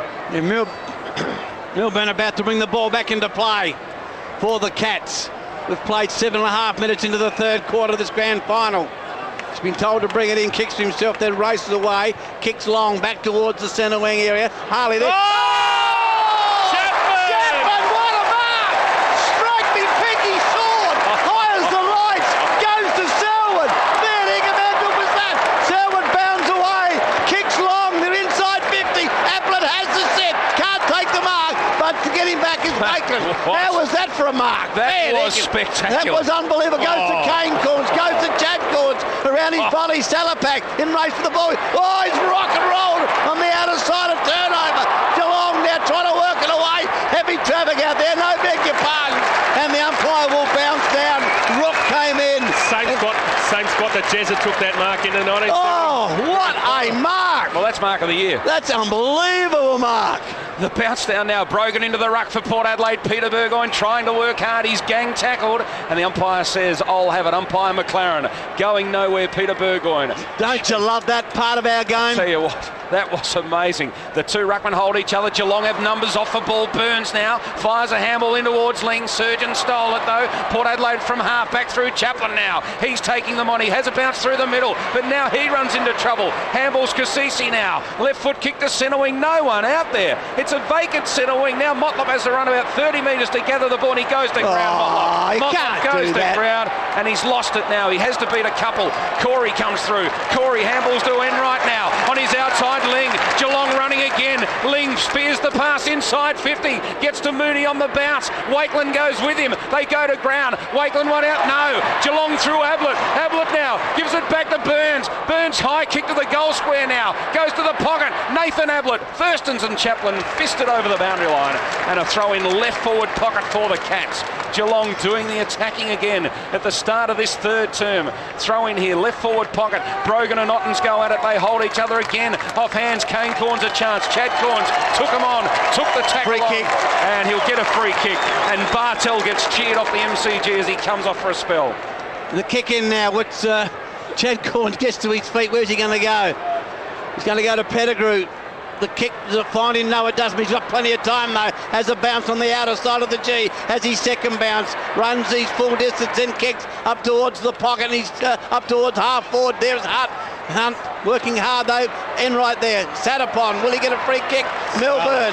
Milburn with a long handball. Gee, they've been good. Here's a chance for Corey. Goes back inside. Kelly up towards Ling. Wasn't a good handball. That's in the back. Yes, it will be. And Ling will take the free kick in the back. Handball's away, goes to Corey. Corey now up towards centre forward. Mooney trying to be too smart. Got to give a free kick away. Surely it should have been a free kick to Port Adelaide. Not paid. Comes back to Cassisi. A chance now for Pearce. Pearce this way. Hunt's been terrific. Hunt, Pearce tackles him. Ball towards the line. Pearce, Hunt. Oh, what a battle. Sensational stuff. Westhoff did well. Goes to Thurstons. Was it Brogan? Thurston to handball back, not good, wrapped up, comes out to Treadray. Treadray, loose Westhoff. Gee whiz, this is footy. This is real footy, I'm telling you. This way, that way. A chance for Pearce, up towards full forward, getting back. Harley takes the mark. That was terrific football, Josh. Unbelievable. I'll tell you what, they're too good. The ball now comes to centre wing. They're winning in every department. Port Adelaide threaten them and then they raise the bar again. Ottens bounces along centre wing. Ottens with Brogan after him. Third bounce Ottens. He's directing traffic. Then he kicks long to the goal square. Getting back Wakeland. Pushed in the back. Off hands. It's touched and it cannons into the post. No, free kick. Free kick to Port Adelaide. Wakeland was pushed in the back. Done by Mooney. And they've kicked it in Port Adelaide, but it'll have to come back. I tell you what, Geelong have been unbelievable to watch. That is fair dinkum. Even from a Port Adelaide point of view, you've got to admire what they've done here this afternoon so far. Kane Corns has it at half back now. Kicks towards centre wing. Treadray the target. Milburn with him. And Treadray just bounces off hands and goes out of play. And the crowd give it to the Port Adelaide captain. Just couldn't control the footy. Geelong 13-14. Port Adelaide 4-4. 12 minutes gone in this third term. If Port Adelaide are going to get back into it, they've got to start scoring now. Time ticking away. Chad Corns off hands, won the ball. Lost it in tackle. They have been ferocious, hard at the body and at the ball, Geelong. They all sit in over the top of it. Umpire to bounce it, centre wing out of side. Their tackling's been magnificent. The Cats, no question about that. 12 minutes into the third quarter here at the G. In the 2007 grand final, the bounce down. Rook goes between. Free kick has been paid. Which way? Chad. To Chad Corns. Kane Corns. Kane Corns now with the free kick, centre wing out of side. He's getting frustrated. Say, give me someone to kick to. Go short. Gee whiz. Who was that? Boak should have taken it. Grabbed. Puts it to ground. Puts him under the pump. They can't do anything about it at the moment. Back to Boak. That turnover now comes away through Gary Ablett. Gary Ablett now runs away. Up towards half forward at the back. Ablett! Nathan Ablett puts it out towards, it's a silly kick, up towards Johnson. Johnson under the pump, supported. Johnson around his body. No, bad kick. Bouncing football straight to Wakeland. Wakeland under the pump, breaks it cleverly. Gets the handball away. Run down back to Wakeland. Peter Burgoyne. Turnover. Can Port do something from here, for goodness sake? The kick. There's a shocker. Doesn't find the body. Gary Ablett Jr. lays the tackle. Cassisi goes to Chad Corns. He loses it. Heavy traffic. That's got to be a free kick. Chad Corns it will be. Played to advantage. Goes to Kane. They're trying Port Adelaide. Ebert now outside 50. Puts it to the point of the square. Can someone for Port Adelaide take a mark? No, they can't. Big King Kane gets the handball away. Goes to Milburn. Goes to Enright. He's under the pump. Swings back. Concedes ground. Back to Harley. Oh, Harley's kicks a mongrel one. Back to Scarlett and Scarlett marks. Fair dinkum. I'll tell you what, they cannot beat them in any department, can they? Port Adelaide go forward, they win the ball cleverly, and then Geelong just take it straight back off them. They have been irresistible here, Geelong, this afternoon. Short kick to Gary Ablett at half-back. Goes back to Hunt now. Hunt goes across goal here to Scarlett. Scarlett, good players all over the ground. Looks for King. King just didn't take the mark at centre half-back. Chance for Roden. Picked it up beautifully. Handball to Cassisi. On the run. Cassisi wobbles a kick. And now you know that everything is going against them, because from 25 out on the run, he's missed everything. Dom Cassisi's kicked it out on the full. That tells you the day that Port Adelaide's having here at the G. Gary Ablett Jr., it's a shocking kick up towards end right. Oh, gee, it bounces past a couple of players. Brogan had a fit of the fumbles, but he's good enough to get it. Goes to Lade. Lade short to Logan, is it? And he marks outside 50. Logan now. Into the pocket it goes, looks for Treadray, and he drops it. Fair income. Not happening. Not happening at all, is it? Oh. When you see things like this, it's just something wrong, isn't there? Port Adelaide into attack. Can they sneak one, for goodness sake? Pushing and shoving. Oh, Bartell's put down. Up high, off hands. They're working away through Mackie. Mackie over the top. Wojcinski, look at him go. Wojcinski's second bounce can go out wide to Stokes. Has it out wide. Comes inside, breaks the tackle, has a bounce. Where's he going to go? He's going to go out wide. Looking out there for Ottens. Can't do it, off hands. Johnson around the corner. Ablett takes the mark, goes over the top, and a goal, I think. Is it? Shannon Burns. Yes, it is. That was unbelievable football. Some of the best football you'll wish to see has been on display here today at the G by this Geelong football side. Geelong 14-14, 98. Lead Port Adelaide 4-4-28. A margin of 70 points on the field of Stu Roofing scoreboard. Josh. You'd almost have to say that passage of play sums up the day for Port Adelaide. Just nothing going right. We see Dominic Cassisi running into an open goal. Just couldn't hit the side of a barn running in 25 metres out. So Warren Treadray dropped the mark. But conversely, as soon as Geelong get that ball at about centre half back, they have the run in their legs. Josh, you've got to say we're seeing some of the best football you wish to see being played today. Look, and I don't think you can question Port Adelaide's endeavour. No, you can't, Josh. They're having a crack, but they're just not good enough. No, we are seeing a crack outfit play here. This Geelong team, quite sensational and spectacular. In the middle, King and Brogan go at it. Sean Burgoyne farms out a handball. Chad Corns tries to take three on and does. Gets the handball out wide for Cassisi to run onto. He's almost run down. Oh, it was the wrong option. His handball missed the target. Sean Burgoyne claimed the footy though. Kane Corns from centre wing. Pearce picked up a very good half volley. Pearce trying to create something. Kicks long and high, front of the goal square. Laid under it. Oh, going up high. Brogan off hands. Motlop. Tapped it cleverly to Treadray and he goals. From 2 metres out. They've created something. Come on, Port Adelaide. Lift. Have a crack. And they are having a crack. And they create a goal. Port Adelaide's fifth. 5-4-34. Geelong 14-14, 98. The Cats well in control in the grand final of 2007. Fielder's still roofing scoreboard. And look, once again, that entry inside their forward 50. Nothing looks to really be happening for Port Adelaide. They have to struggle to get a goal, but on that occasion, look, a much needed goal for Port Adelaide. They've got to find something from somewhere still. You'd almost have to say now it's pretty much out of the question for Port Adelaide to get back into this game, but once again, grand finals are funny things. Anything can happen. You never know. Chapman coming on for the Cats and Stokes going off.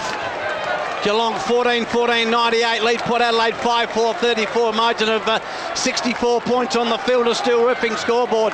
And we've played nearly 18 minutes into the third quarter. King and Brogan taken by Chad Corns. A free kick though, we paid to King. Stephen King, the free kick. He's been good today.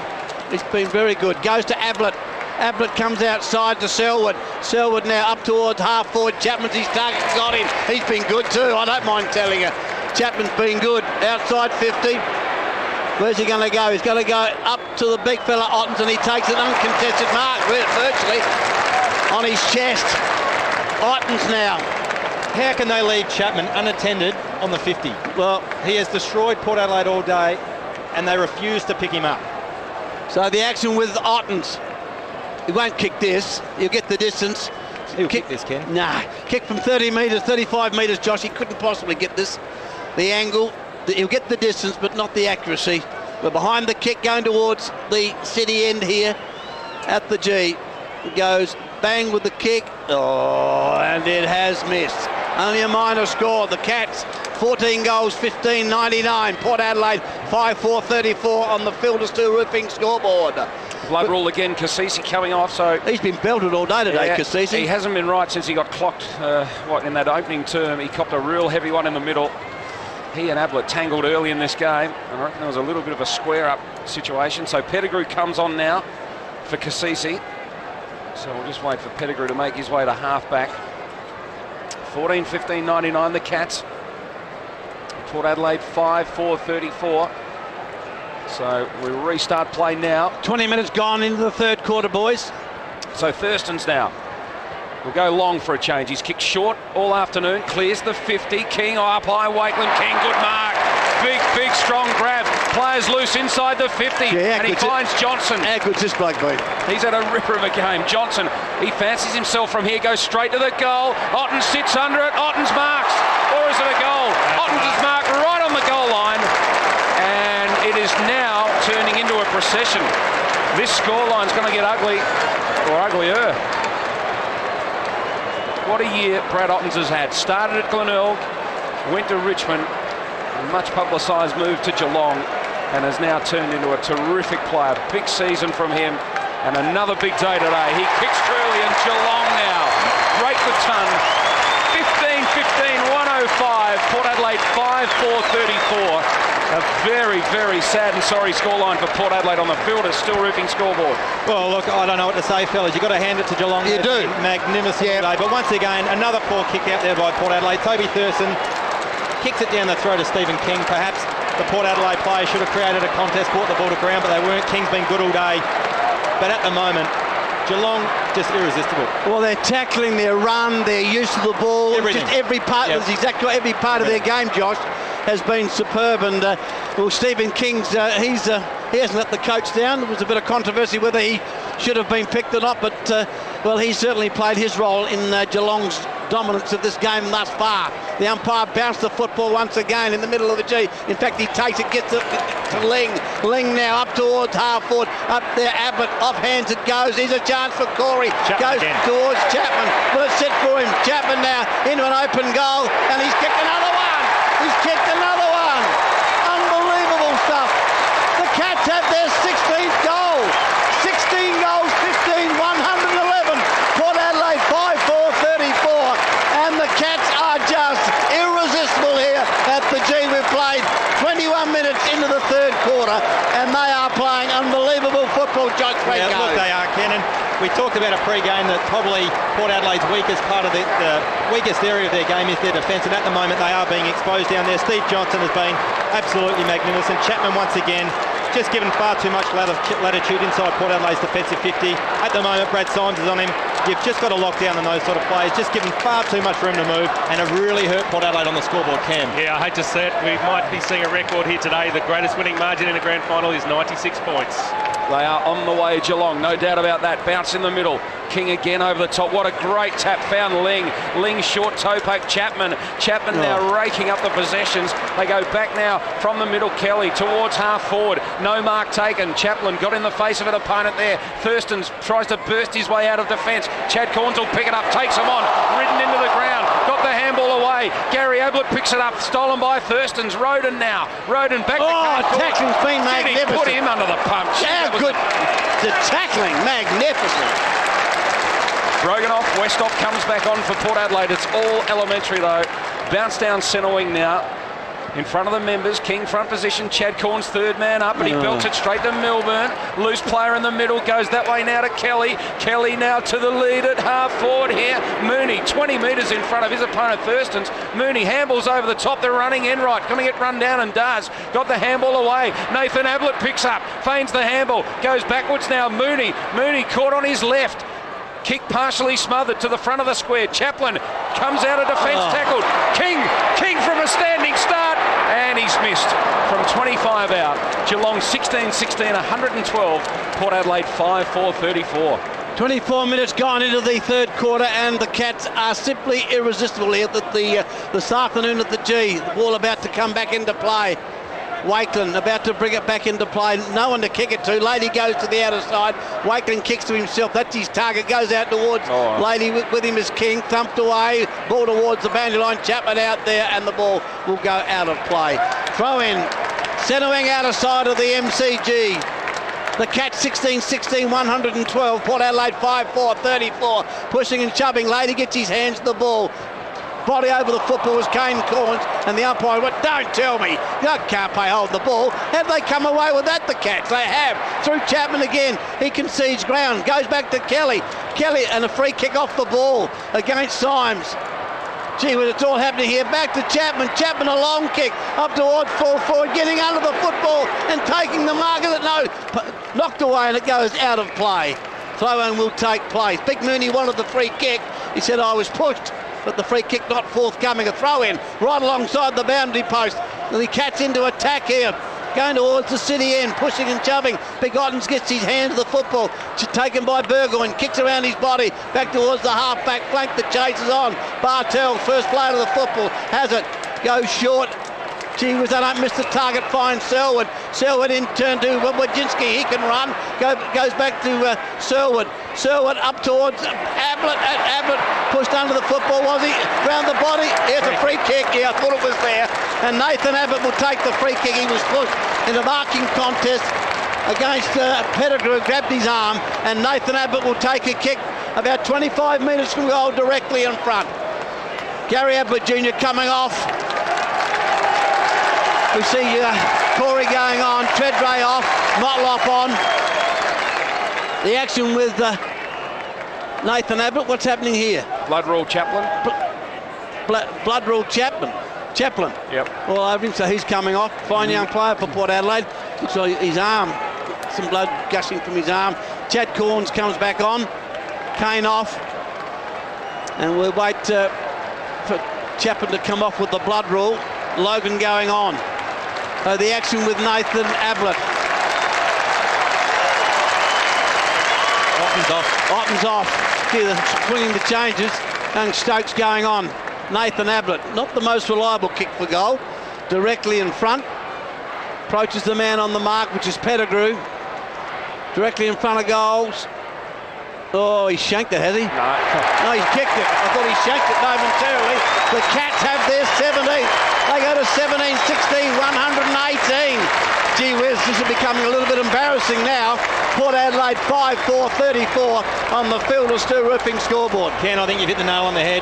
We talked about it at half-time. Who cares if it's a 20-goal margin? But you'd have to say it is becoming a little bit embarrassing for Port Adelaide at the moment. Just totally out of the contest. And I've got to say, that's full credit to Geelong. They have just been the far better side, especially throughout the home and away season. They've been fantastic. They had a bit of a roughie last week, a bit of a scare from Collingwood, but they've come out and attacked Port Adelaide physically. They've made the most of their opportunities, and it hurts me to say it, they've almost made Port look second rate. They have today. They've been magnificent though, Josh. I don't think any side would have beaten Geelong today, Josh. Their tackling, their skill, their run, it's been unbelievable. Bounce down now, King. He's been very good in the ruck. Got another tap away now, and he comes away fighting for the ball as well. Selwood went out without it. Gee, picking it up was Kasisi. He was tackled by King. He's ferocious and fierce at the body too. And the umpire comes in and says, I'll ball it up again. Still inside the centre circle. So nothing gained out of that piece of play. Port Adelaide just cannot break these tackles this afternoon. Geelong too strong. In the middle again. Up went Corey. Belted it out wide for Kelly to run onto, and he does now. Picks it up centre wing in front of the great southern stand. Short to Selwood. Selwood turns from half forward on the lead. Mooney, and a rare mistake from the Cats. He just chipped it out on the full. Just out of the reach there of Mooney. So Wakeland now to pick the ball up and kick it back into play. Last game for this man this afternoon. Terrific career. Played in the winning flag of 2004. Wakeland now. A long distant memory that is. To centre wing on the outer side. Moving Juice Wines. Mark of the day, Brendan Lade. Took a big grab there, centre wing. And barely a murmur from the crowd.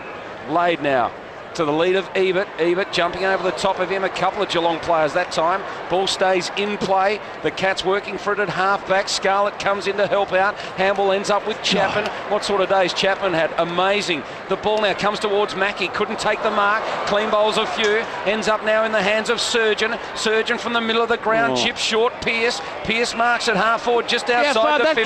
Not that far. Pierce straight to the goal square. Symes sits under it. Chapman comes in late. Fits it clear. Loose ball. Salopek runs onto and lost it in the tackle again. Milburn now to Mackie, and Geelong are away again. They are too good. Bartel now from halfback. The medalist picks it up and has a bounce. Kicks to the middle of the ground. Sitting under it, Selwood. Selwood takes it away and delivers to Mooney. How good that! Brilliant! What? And Mooney the chance to kick for goal. Brilliant! I tell you what, we are seeing an unbelievable outfit. How smooth is this from Geelong? So Mooney now from centre half forward, he'll kick just outside the 50-metre line, you'd expect. On his way in now.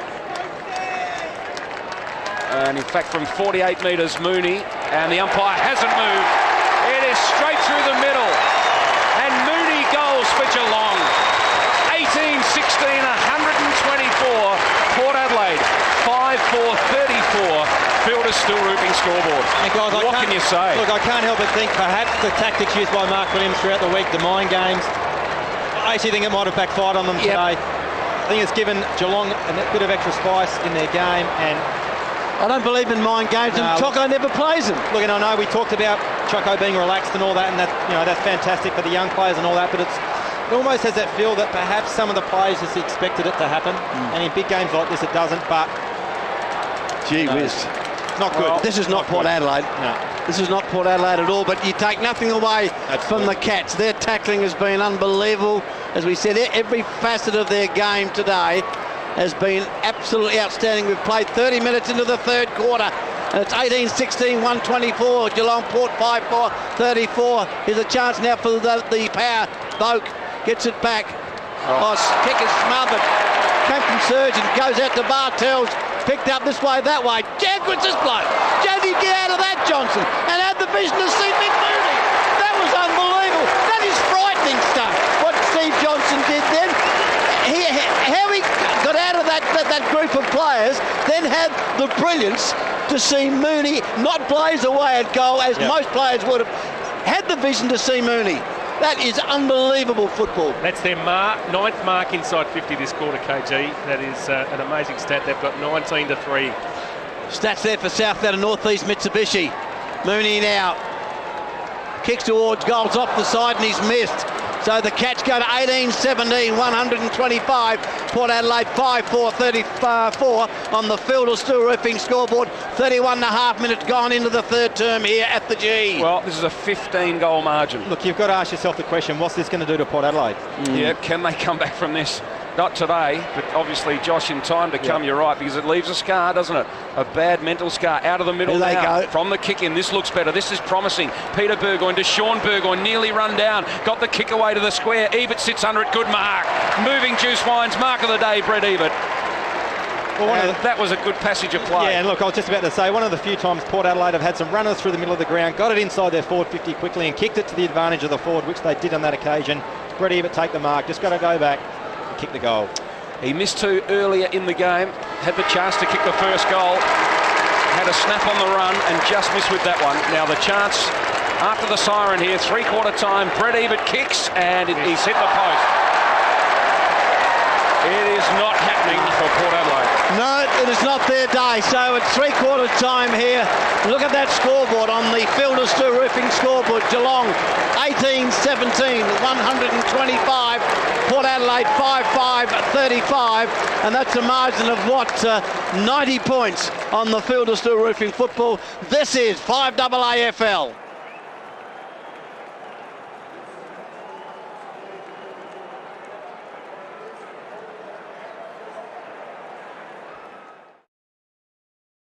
There's the siren now to start the last quarter of the 2007 AFL Grand Final. About 30 minutes remaining in the 2007 season. The bounce down. The big men go and up they go. Thurston gets his hands to the ball. Here's a chance for Chad Corns. Has an airy back towards Peter Burgoyne. Dispossessed. They work at their leg. Their hands are magnificent. Johnson goes out wide to Enright. Look at this bloke running. Unbelievable. That's Josh Hunt. He's down from the back pocket. Up towards half forward they go. Pushing and shoving. Almost a free kick. Taken on this occasion by Cassisi. Over the top now. Motlop hasn't seen much of the footy today. Chaplin goes back towards the centre wing area, but it's all the Cats back there. It's good strong mark as they come away through Hunt again. Hunt now, long kick. Goes out to Jimmy Bartell, takes the mark, goes off to Mackie. Mackie to Abbott, they're messing about now, the Cats, trying to be too fancy. Here's a chance now for Thurstons, goes to Salopek, goes to Pearce, back to Kane Corns. He thought about going back to Pearce, changes his mind, goes back to Salopek, this way, that way. He's under the pump, goes to Chad Corns. Chad Corns now from the defensive side of centre, kicks up towards half forward, lays his target, can't to take the mark. In there is Scarlett, supported by Bartels, and away they go again. Halfback Geelong through Enright. Started at the Port Adelaide Magpies, Corey Enright, comes to Scarlett. Scarlett forced to go backwards again, but they've just got too many numbers. Harley, difficult one to handle in the end, but did well. Gave it to Enright with the handball, across goal now. Again, players lining up on the outer side. Milburn. Milburn can go very short now. Stokes, who was carried off in the opening term, back on the ground. Comes inside Milburn. Milburn now bounces his way along centre wing out of side. No one coming towards him. Short passes on, and he finds the target in Kelly. And now they've run on through Stokes. Brilliantly done. Run to the half-forward line. Oh, now he's cannoned into. In fact, it's Burns, and it's not Stokes. Burns now lost it in the tackle. Kelly comes in to help out. Great teamwork again. Ablett's got the sit. Nathan Ablett, no mark taken. Symes came in at the last minute. Bartell pushed in the back. Umpire says to play it on. They sit over the top of the ball here, Geelong, but the umpire says held to him, and they will ball it up here in the forward pocket, left forward pocket for the Cats. Steve Johnson was the man doing all the work again, has had a massive game this afternoon. Otten's doing the ruck work, but found Sean Burgoyne in heavy traffic. Handball to Chaplin. They're away through Symes. Across goal, he handballs to Chad Corns. Corns goes out wide. 1-on-2 contest. Treadray now has to beat both Milburn and Burns, and he found the boundary line. Will have a throw in. Port 5-5, Geelong 18-17. Hungry Jack scoreboard. The throw in. Attacking side of centre on this occasion for the Cats. Ball to ground, they work it away again through Enright. Enright chips it into the pocket, pushing and shoving, looks out there for Mooney, thumped away by Wake, and the ball goes out of play. Inside 50 for the Cats. They're going towards the punt road end here at the G. The lights are on, it's pretty cool, but the rain has stayed away, pushing and shoving. Thurstons gets it down, high tackle, and Port Adelaide will take it. You know something, Thurstons, he has a go in the ruck, doesn't he? At the times they swing him in there, he has a real go. Peter Burgoyne, this way, that way, goes back to Chad Corns. Chad Corns now kicks long, back towards centre wing. There's a chance for Lade, with him is Scarlett. Thumps the ball away, back to Bartels, cleverly. Taps it on to Mackie, back to Scarlett. Look at this. Scarlett goes inside to Gary Ablett Jr. It goes towards Ling. Ling in turn to Corey, too much. Under the pump, gets it out wide. Chance now for Mooney. Can he take it? They're messing about. Taps it back to Hunt. Hunt in there, out wide. Wakeland goes over the top to Kane Corns, dispossessed. Chance now for Chad Corns. He picks it up, gets it back to Symes. Symes now back towards the centre wing area. Harley gets back there, can't take the grab. Trapped by Treadray. He's got to beat two. He can't do that. That's almost impossible. They handball away. Scarlett can give it back in the middle. Here's Chapman. He's been a pretty good player. Chapman now, he's got almost the middle of the G to himself. Has his second bounce, has his third bounce. No one's going to him. Chapman now decides to kick long at the back. Mooney's he's going to get a free kick, Mooney. That had to be a free kick. It was. And a free kick will be taken by Mooney right in the goal square. He was pulled off the football. Free kick was there, no question. That was against Wakeland, and Mooney the free kick. Directly in front. Punt road end. We've played 4.5 minutes into the final term here at the G. Going towards the punt road end. Mooney couldn't miss me, surely. Kicks from the square, goes bang, and he has kicked it. Yes, he has. So the Cats have their 19th goal.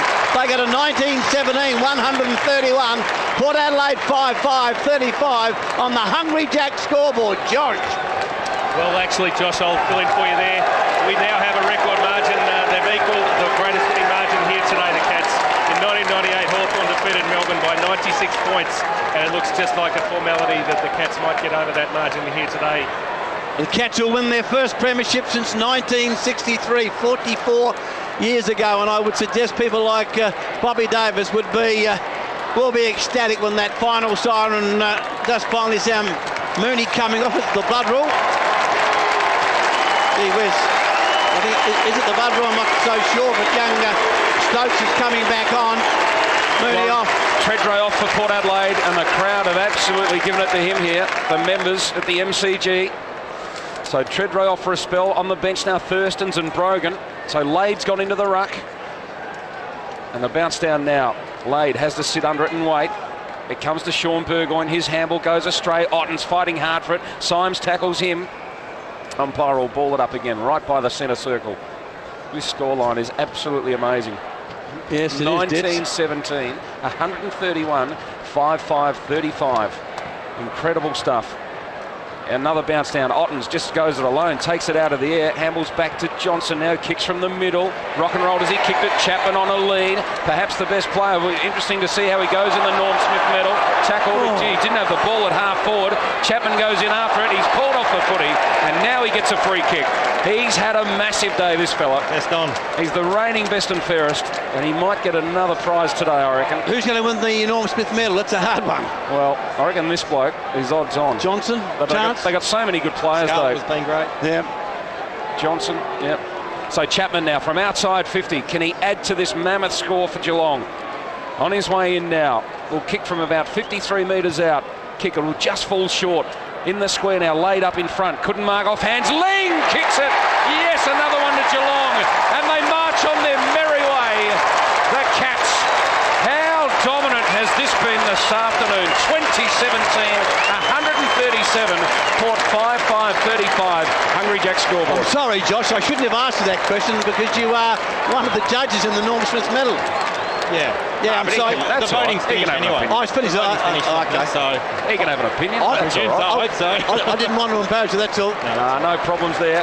7.5 minutes gone into the final term. The Cats 2017, 137. Lead Port Adelaide 5-5-35, a margin of 132 points. 102 points. If I can just say as well, obviously you would have loved to see Port Adelaide come across here and beat Geelong today, but I'm actually pleased for Geelong. Yeah. If that makes sense. You can buy that. Long time, Josh. Look, it's been a long time. They've come second a lot of times throughout the years, and look, to come over here and beat Port Adelaide like they have has been very impressive performance. The kick by Chad Corns goes up towards the half forward. There is Corey. David Roden in there can't get the football, and they're trying to work it away, but the umpire will call for a bounce down outside 50 for Port Adelaide. No, they have been absolutely awesome today, the Cats, no question about that. And there'll be some wild scenes at the when the final siren sounds, that is for sure, no doubt about that. Bounce down, they come away again, the Cats. Gee whiz, in the middle of the MCG, heavy tackling going on there, bodies over the footy, the umpire allowing a scrum to go on, surely he's got to blow it up. No, they come away over the top. Ling, how do they get out of that? It's a chance now for Enright. Enright up towards Chapman, pushing and shoving. Chapman has taken the mark. Fair dinkum, they can do no wrong. They can do absolutely nothing wrong. Runs around, kicks towards goal, he's drilled it. He has kicked the Cats' 21st goal.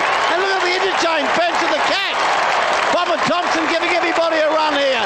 The Cats 21-17, 143.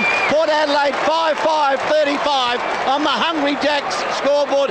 Well, Josh, I don't know what more you can say. Anybody can say. No, look, you can't say anything. It's been a consummate performance by the Geelong side today. Take nothing away from them. They've been magnificent. They've had far too many winners up forward. Chapman's been fantastic. Johnson. In the middle, they've destroyed Port Adelaide around the stoppages. The inclusion of King today has just been a magnificent move there by Bomber Thompson. And in defence, they have been absolutely magnificent. Every time they've got hold of the footy, you can just see it sitting up here in the commentary box. They all just run and take off. And at the moment, they're playing with so much confidence. Port Adelaide, they've got to kick a couple of goals, save this embarrassing defeat. 4 straight goals for Chapman. Out of the middle, Sean Burgoyne tries hard, but he's tackled by 2 of them, and they win the footy now. Gary Ablett's got it, but he's tackled, going nowhere. Umpire to ball it up again. Umpire McLaren. Like they're led by 100 points, and they're still tackling, laying tackles like men possessed. Yep, they're fierce at it. Ling now goes to Sean Burgoyne again. Another bounce down, Lade. In fact, Bartel went up. He won the tap. The smallest bloke there comes to Boak now. Boak handballs to Kane Corns. Little one over the top for Lade. Lade had to sit and wait for it. Got tackled, got crunched. Comes to Cassisi now. Chad Corns handballs to Chaplin, running off half back. He's run down. They turn it over at half forward. Geelong. They go goalwards again through Stokes. Stokes will have a shot. Vacant goal. And he's hit the post. That would have brought the house down. How amazing have they been? 21-18, 144. Port 5-5-35. Hungry Jack scoreboard. This has to be one of the best exhibitions of football I think I've seen in a long, long time. Kicks to himself, Wakeland plays on, then kicks long, back towards the half-back flank, pushing and shoving, off hands. Ball to ground, trying to get it away with Port Adelaide. Taps it out cleverly. Young Boak has it now. Back towards centre wing. Hunt's been terrific on hands and knees. Young Ebert tried to get the kick. Scarlett's been magnificent. So has Mackie. Back to Scarlett. Look at this. Scarlett runs through the middle of the MCG. Up towards the full forward it goes. Getting back there. Johnson! Into an open goal. Kicked another one. He's kicked another one. A goal to the Cats. That's their 22nd. Well, I've got to say, this is some of the best football I think I've ever seen, to be quite frank with you. Geelong 22-18, 150, Port Adelaide 5-5-35. KG just looking at Chapman's coming off the ground, just expect the roar, just wait for it.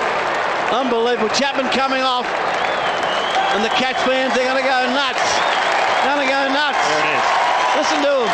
They'll go nuts when that final siren goes too, I can tell you. We've played 11 and a half minutes into the final term. Steve Johnson. Well, I'll tell you what, if Chapman doesn't win it, I think Johnson's probably the other candidate. He's kicked 4, goal 2 as well. Chapman's kicked 4, but they've been so damaging in every department. Back in the middle now. Gee, there's more carnage to come. Only 12 minutes gone in this final term. They're not finished yet. Brogan back into the ruck. Took it out of the middle, lost it. Roden crashed into as he won the ball at ground level. And the umpire comes in again, McBurney, and says, I'll have it. Ball up by the centre circle. What a team, what an outfit this is. Incredible what Bomber Thompson's done in the last couple of years to turn them around at Geelong. And again, a lot of players jumping over the top. So much speculation about would he go to Essendon. I'll tell you what, he'll be the emperor of Geelong now for a long, long time. He'd be the king, mayor, emperor, you name it. Finished second under Blight 3 times in 89 and then the early 90s, of course, once under Gary Ayres as well. 4-time runners-up they were in about, I think, the space of 7 years. They couldn't win one, but they're going to win one now and win it comprehensively. It comes to Boak at half-back. Boak now to Logan. He's been another quiet player. Handballs to the running Symes, the late inclusion. Symes now goes to half-forward Westhoff, over the top Scarlett. And Scarlett has absolutely thrashed them back there. He's been too good, and he's a wonderful player, and he fists it clear. All Australian fullback several times.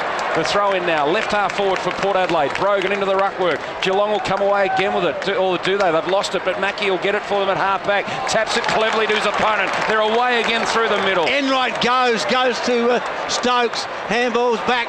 Gee whiz, up towards Bartell. He goes to Corey. Corey outside 50. Where's he going to go? He's going to go towards centre half 4. He's got him too. He has got his target. Burns. Unbelievable. Shannon Burns has taken the mark inside 50. They ran that ball magnificently out of defence. And Shannon Burns now from about 35 metres directly in front will take his kick. They've kicked 22 goals. They've only played 13 minutes into the final term. Burns now, the kick's on its way, and he has hit the post. The Cats 22 goals, 19, 151. Port Adelaide 5-5-35 on the Hungry Jacks scoreboard, and we've played 14 minutes into the final term of the 2007 AFL Grand Final. 97,302 people here this afternoon. Wonderful crowd, and they have seen, well, the best team in many, many years, no doubt about that. No question about that. Now, Port Adelaide in strife, corralled. So Wakeland has the handball sideways to Chaplin. Chaplin goes short to Salopek. He marks. Salopek now can go inboard to centre half back to Symes. Wanted to play on, nowhere to go again. Geelong just too good corralling as well. Now to Pettigrew. He kicks towards Corns from 3 deep. Couldn't get a run at it, and he gave away the free, but the mark was taken anyway by Harley.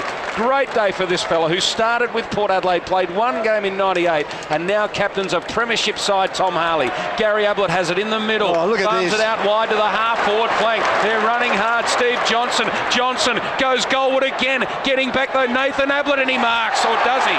No. In front, Mooney. It's not Nathan Ablett, it's Mooney. Outmarked his own teammate. And he just about broke the behind post as well. It's still wobbling, and he gets up just a little sore. So Mooney now. The histrionics of Cameron Mooney. I'll tell you what, the drama. To his credit, he's been disciplined this year, hasn't he? He has. Yeah, big day. So he's on the boundary line, and he's going to try and kick an inside check side with the right foot. He's in the left pocket. Plays on now and kicks a goal. Great goal, Mooney. Brilliant stuff. 23-19, 157. Port Adelaide 5-5-35. not a great day in the history of the Port Adelaide Football Club. Look, it's not, and once again, you've got to hand it to Geelong. They have fought this game out. The game was almost all over at half-time, but they've continued to keep the foot on the throttle and just kick away with this huge margin. And no doubt there'd be a lot of disappointed Port Adelaide fans today. They would have come over here, perhaps definitely expecting a better contest, but to fizzle out like this almost undoes a lot of the hard work they've done throughout the season. Yeah. They had to be more competitive, and the disappointing thing about today is the way that Port Adelaide have just fallen apart. 122 points they lead by, 122 points. And that's a record that no question wouldn't sit well with Port Adelaide, with Mark Williams and the supporters. Exactly right. They work it away post, goes out towards Kane Corns. Kane Corns up to young Westhoff with him is Scarlett. It's a chance now for the Cats to come away. So Enright goes back inside to Ling. Ling back to Scarlett. Look at this. Goes to King. King now wobbles a kick towards centre half forward. Come out. Good mark has been taken here by young Symes. Handballs away. They're running. Salapak now has a bounce. Draws the play. Goes to Kane Corns. Up towards half forward it goes. And the mark has been taken here by Treadray. Treadray now. I don't know why they're jeering Treadray. I got no idea. Ebert gives him the lead and Brett takes the mark. Outside 50, he'll straighten up and go to Chad Corns. Chad Corns will go back inside to Peter Burgoyne. Mark's in the middle of the G. Out wide, and Logan takes the mark. Is that Logan out there? Yep. Logan takes the mark. Still outside 50. 17 minutes gone into the final term. Comes back to Pettigrew. In the middle of the G, he decides to go long to the point of the square. Treadray gets back there, and a good mark. Good mark. Been taken back here by Bartels. Free size is a great mark, free size. He's had a fair week. Oh, tell me about it. Burns goes to Ling. Ling handballs away. They're just messing around at the moment. Ling again, just back to Bartel, notching up possessions. Goes to Wajinski, the handball away. Here's Enright, has a bounce, run through the middle of the G, raises the eyes, goes over the top. Mackey's going to be run down in the back, and you get a free kick. Mackey will take the free kick and a 50-metre, because Chad took possession and dropped it. That's dumb. And a 50-metre penalty kick. And it's going to take him right to the square. Right to the square. Mackey right to the square, to the punt road end. Chad had possession, then dropped it, and a 50-metre penalty kick. Gee, was the highs and lows of football. Go back to 2004. Port were magnificent, and Mackey has kicked it. That's their 24th goal. 24 goals, 19, 163. Have absolutely thumped Port Adelaide, 5-5-35. When did Port kick their last goal, Campbell? I'll have to go back through the archives, that one, to get that one back, KG. But I've got one other for you. That is the second highest score in grand final history for the Cats here today, 163. They trailed just Carlton, 177 points, which was scored in 1972. So really rewriting the record books here today. 19 minutes into the final term, Ditts. Tell you what, Port Adelaide at the moment have their lowest score ever in a final as well. The lowest was against the Crows, actually, in 2005. They kicked 40 points, I think. They kicked 5-10-40. That was a good afternoon too. Yeah, that was a ripper. So, KG, it was the 16-minute mark of the third quarter when Treadray kicked the last goal for the Power. Thanks, Campbell. 97,302 people here to witness an incredible team. This outfit from Geelong. Deserved winners of the 2007 AFL Premiership. Best side all year. Finished 3 games clear on top. Stumbled a little bit in recent weeks, but back to their brilliant best today. Yep. And they've just shown us every trick in the book. So they bounce it now in the middle. 19, almost 20 minutes gone of this final term. Salopek trapped it just inside the square, lost it. Ling goes in after it, and the umpire will ball it up again. So, not much to talk about here except the brilliance of the Cats. Can I just say one thing? I just can't help think that the mind games that Choco played throughout the week has backfired. What, to the tune of, 130 points? Do you reckon? Yeah, I do. Okay. Sean Burgoyne gets rid of Ling, gets the ball at centre wing. Chad Corns picks it up. Short chip to his brother. Kane Corns handballs to Peter Burgoyne. Can kick them inside 50, but he's not going to, or is he? Has a bounce, runs a long way. Now kicks to the goal square. Are they a chance? Are they a chance? Up by Logan. Over the back, Ebert. He was tackled out of it, hassled out of it, and they rush the behind. They're too strong. Port Adelaide 5-6-36. Geelong 24-19, 163 Hungry Jack scoreboard. Gee, they have been magnificent. And you know what? Ruthless. Why I reckon it has backfired. No doubt Mark Thompson would have been using that his three-quarter time address. Said go in for the kill and really embarrass Port Adelaide. The kick in, finds Enright tucked away in the back pocket. Front of the stand here, decides to go across the face of goal. It has to be good. The kick goes to Ling. It is good, and Ling has taken the mark, and he's hurt himself. He has hurt himself, Ling, but he'll get up. The side of victory will soften the blow, so to speak. It's a long handball. Here's a chance for Bartel now. Comes back inside. Gee whiz, that had to be good. It was to Corey, and Corey takes the mark. Ablett wanted it as he ran past. Wojcinski gets the handball away to Milburn. Milburn, how easy is this? Goes to Mooney. Swings on the left leg. That's arrogance. Up towards Stephen King. He should have gone back and had a kick. Here's a chance now for Kane Corns. That was Lairising. What was he doing? Oh, I don't know. Going to Chad Corns. Chad Corns goes out wide to Treadray. Treadray takes the mark on the outer side. Treadray now gets the jeers of the crowd, this massive crowd sitting in the Great Southern Stand. He marks at halfback just in front of them. Goes short to Thurstons. I reckon he's tried hard, Thurstons, today, but he's just been under siege. Thurstons to the middle, not his best kick. He sets Salopek up. Off hands, Boak read it beautifully. Boak on the run. Goes long and strong. Vacant goal square. And he's missed. Offline. 5-7-37. Can't buy a goal, Port Adelaide. Geelong 24-19, 163. You're the kick and take your pick, for goodness sake. Bartel goes to Wojcinski. Back towards the centre wing. Chance now for Milburn up towards half forward. Gary Ablett Jr. has the bounce, dropped the mark, still outside 50, chips it up into the pocket, looks out there for Steve Johnson, couldn't take the mark. Pettigrew an opportunity, loses the football into a nest of players. Chapman's in there, Rook's in there, they're all in there trying to get the foot. He can't do so, and the umpire will be free kick will be paid to Port Adelaide. It's going to go to Symes. Symes for in the back, so Symes now with the free kick, almost on the last line, plays on quickly, goes with a handball to Cassisi. Cassisi now back to Symes. That's going nowhere. Told to play on. Transfers play. Goes to Kane Corns. He'll go to Chad Corns. He does with the handball on the defensive 50. Kicks long. Back towards centre wing. Lade's his target in front and almost a mark. In fact, it's been paid. Fair enough to. And Lade takes the mark. Centre wing grandstand side. Lade now with the footy. Looks for options. Goes to Kane Corns. Didn't cover much territory. Goes over the top. Logan's the target. Logan takes the mark. Goes into the pocket and finds Westhoff. Westhoff has taken the mark inside 50. We've played 23 and a half minutes into the final term of the 2007 Grand Final. Geelong 24-19, 163. Port Adelaide 5-7-37. Westhoff. Won't be an easy kick for goal. He'll get the distance. The accuracy is the concern here. Westhoff comes in now, goes bang with the kick. It's a good kick, it's a beauty. In fact, I think he's nailed it. No, he hasn't. It's hit the post. Gee whiz.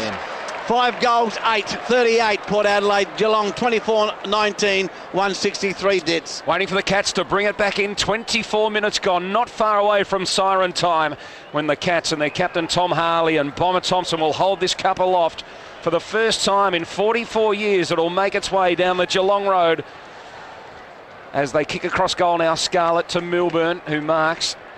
Handy player without being brilliant this afternoon, but he's done his bit, Milburn. The most experienced player in this lineup. Called to play on now, goes very short. So still deep in defence. Enright with the footy. So Enright now from the west coast, from Kimber in South Australia. Short as they work it along the outer side, and the chart goes up for Geelong. Running hard now with Wojcinski, has a couple of bounces, likes to use his pace. Short passes on to Mooney. Mooney runs up the ground, he's a long way up the ground, gives it back to Wojcinski. Kick towards half forward, loose footy now. Chaplin a chance, good tackle, but it ends up with Hunt. Josh Hunt spears the pass inside 50. Thurston's read it beautifully and took the mark in front of Ottens. He's tried hard, Thurston's, and resurrected his career too. Let's face it, at the start of this year, turned himself into a defender, has done a great job. Long kick wide from Treadray to centre wing on the outer side. Eventually Brett Ebert traps it. Not much on offer, so he comes back. In fact, Treadray's on on offer, and he kicks it to centre half forward to Treadray. They play it on. He handles to Salopek now. Salopek high kick, won't even get the distance. It falls short. Motlop caught behind. Westhoff tries to create something clever. Now he has to go and chase the ball. He falls over Westhoff. So Scarlett goes with him, and Westhoff's lost it to Scarlett, and they're away again. The Cats through Milburn. Milburn goes across the face of goal to Gary Ablett Jr. Bounces off Treadray, has a bounce, runs away, kicks it long. Look at this out here. Is this Jimmy Bartell by himself? Goodness gracious me, Jimmy Bartell by himself. Goes to Ling. Ling takes the mark. Swings onto his left leg. This is a training drill. Comes back inside to Ottens. He just gives it to Enright. Enright transfers the play out towards Kelly, and Kelly marks outside 50.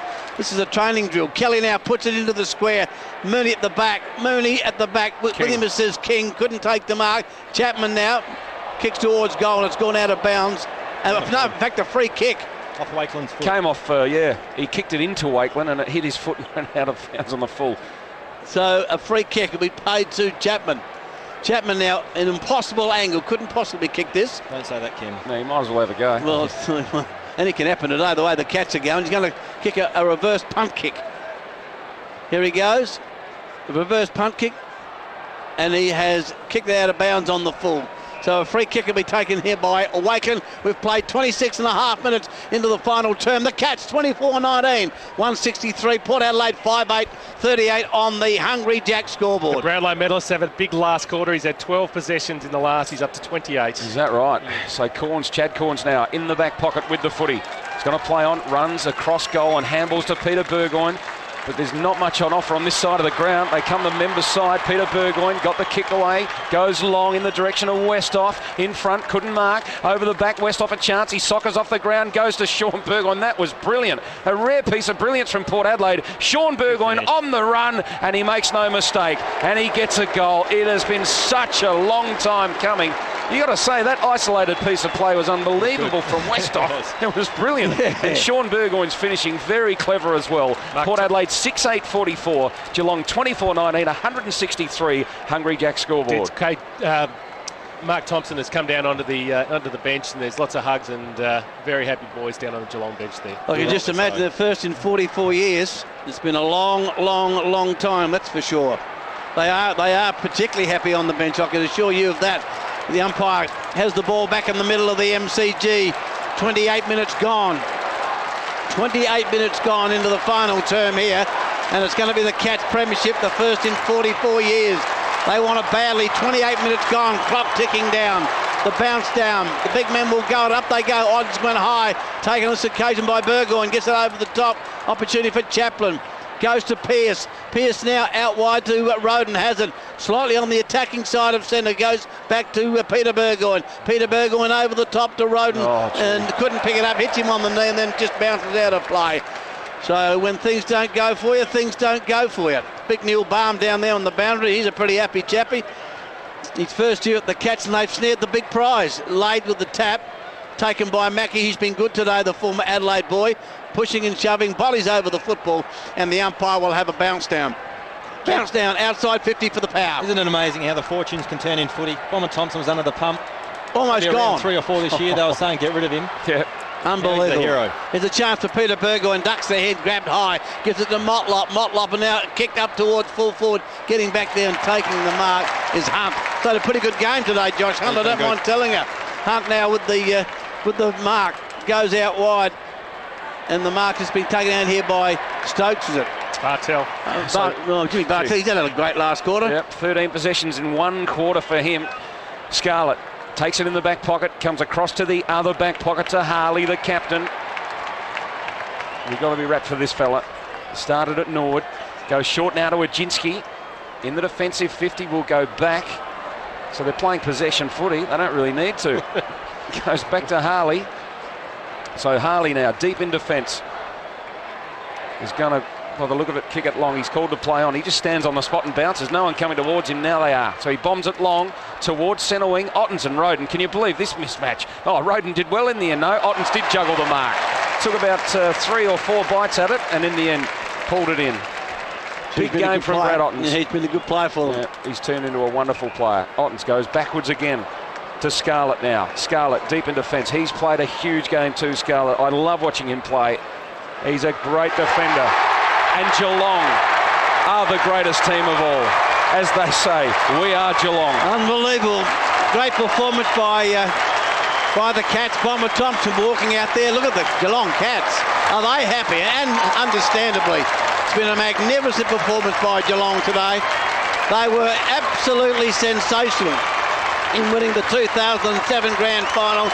They would have beaten any side today the way they played. They were absolutely magnificent. And the players go to the city end there. Bomber Thompson moving out towards his players. In fact, Bomber Thompson now is coming back to do an interview, I would suggest, but he's a pretty happy chappy at the moment. Coming over to Mark Williams. He's come over to Mark Williams, yeah. Mark Williams, to his credit, is going to Bomber Thompson. They shake hands. Mark Williams pats him on the back, and that's terrific stuff. Terrific stuff. Well done, Choco. And the Cats out there. So the final score here at the G. I can't believe that scoreboard, and naturally the Power supporters on their haunches, head down. Obviously bitterly disappointed. The final score here, Geelong 24-19, 163. Port Adelaide 6-8, 44. And to Warren Treadray's credit, he's going over into the middle of the Geelong group there and shaking hands with Tom Harley. So well done, Treaders, well done. Well, say one negative thing to be honest, Katie. I have seen an unbelievable team of footballers here this afternoon. Geelong, the way they did it, the way they went about dismantling Port Adelaide and ran them off the park, and skill-wise, absolutely taught them a lesson. And from Port Adelaide's point of view, again, no disappointment for me, because I thought they gave it everything. They got to a grand final and they were outclassed. If you get beaten by someone that's far better than you, there's nothing you can do about it. No, I don't think any side would have beaten the Cats today with the way they played. They were switched on from the first bounce, and you could see it was going to be their day, and they were absolutely magnificent. Best feeling I've ever had is unreal. You grew up to be a Cat in a premiership team. Your old man played for the club. What's he going to be thinking and feeling right now? I'd be pretty proud of me, I reckon. And, same as the whole town, all our supporters. It's taken too long to win one, but bloody great, mate. It's awesome. And you were old enough to see them fail in 89, 92, 94, 95. To all those blokes who have lived through you blokes this year, how important is it to break what they couldn't do? Well, definitely. None of us boys were part of that, but we win it for everyone. All those players, all the ex-players, all the supporters. We've won it for everyone, mate. And you might get a Norm Smith medal in a minute. Congratulations, well done. Over to you, Corey. Yeah, got Joel Corey with me, mate. The guys, the celebrations, it's an indication of the pressure that's been building up. Yeah, well, it's been a long time coming, mate. 44 years or something, so yeah, no, I'm really proud of the boys today. Like I guess we knew the result a bit earlier than expected, but it doesn't make it feel any less special.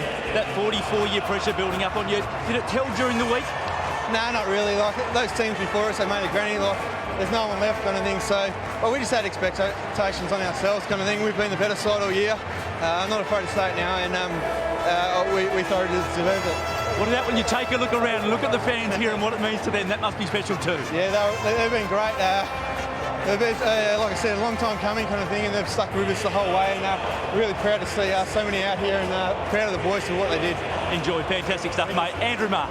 Joel, what a year, the first year in, can you believe it? Oh, no, not at all. What a day. It's come out and play like that. We played the whole 4 quarters, and look, the boys just been fantastic. It's just a great way to finish. Rising star, premiership medal in your first year. Forget about the team, just focus on the individual for a minute. Can you believe it? I wouldn't be here without them because they've just been so good to me all year. They feed it to me and bring me into the game, and I just can't speak highly enough of them. Mate, super effort, well done. Back to you, Corey. Yep, Matty Stokes with me, a man who we thought had done his knee. We thought you were out of the contest, mate. What happened there? I think it just popped out and popped back in, and just got the jab, and I can't really feel it now, but I think it's going to be pretty sore tomorrow. You won't feel it for a while, I don't think, with that wonderful win. How are the emotions for you? Yeah, it's unbelievable, you know. It's probably more towards Gale and Dasher, and these guys have been here for so long and worked so hard, and we're just lucky enough to come along. It's been my second year and I've won a flag, and this goes out to Scale and Harles, and these guys have been here for 10 years, and Kingy, and it's a great feeling. Enjoy, mate, enjoy. Back to you, Andy Marr. Thanks, Corey, the skipper. Mate, what a year. It's been a perfect year. You know, there was a lot of talk about us clean sweeping the pools, and that's why we sweat the balls, let's be honest. How proud are you of the group? You've gone through the hard times early in the year. You all had to get honest with yourselves when you started slowly in this. What a reward. Yeah, I mean, I'm glad it's been spoken about how tight we are. And we knew we were a good side 04, 05, and 06 is always going to be an aberration. And I can't believe it. To play a grand final like that is just unbelievable. And can you just quickly put your finger on the difference between last year and this year?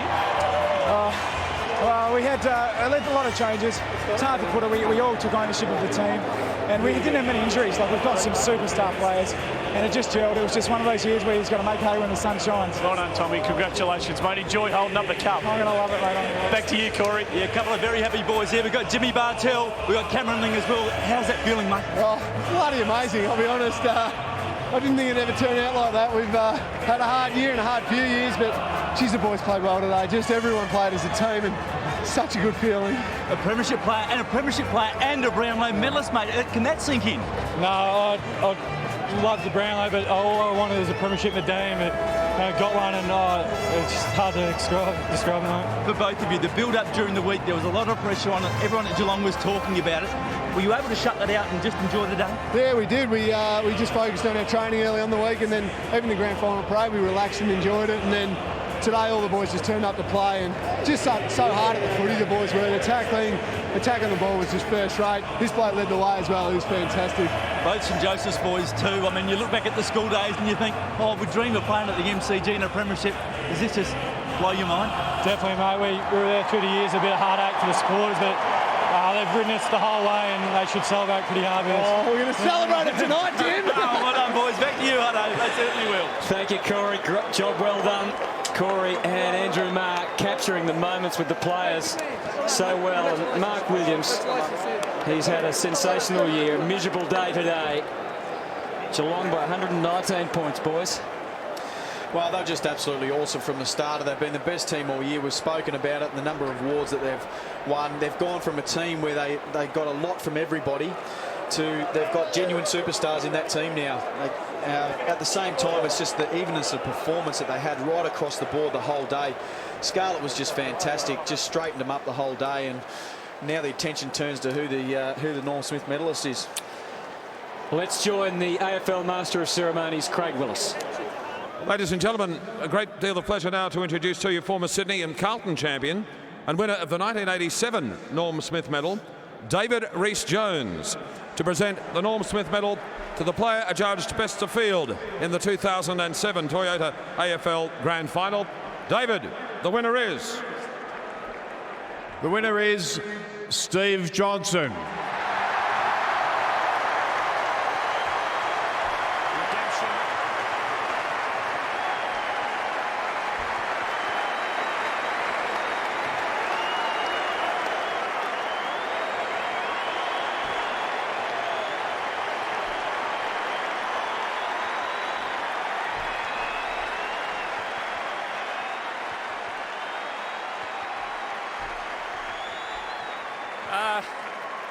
First of all, just like to thank Port Adelaide for the game. Obviously, you've gained a lot of respect this year from the footy public and the way you've played. It's a great effort. Like to thank our supporters. You bloody deserve this. This one's for you. And to the boys, bloody great effort. Premiers. Well done, Steve. Congratulations. She'll be back up here shortly. Well, as you can imagine, it is every young footballer's dream to be on the grand final dais on this last Saturday in September. And ladies and gentlemen, it is with much pleasure that we welcome 22 participants from the NAB AFL Auskick program, and they're going to present medallions, the premiership medallions, to each player of the Geelong Football Club. Here we go. Number 1, Stephen King. What a story. The former captain, he was great today. 14 disposals. The last minute call up. What a decision it's proved to be.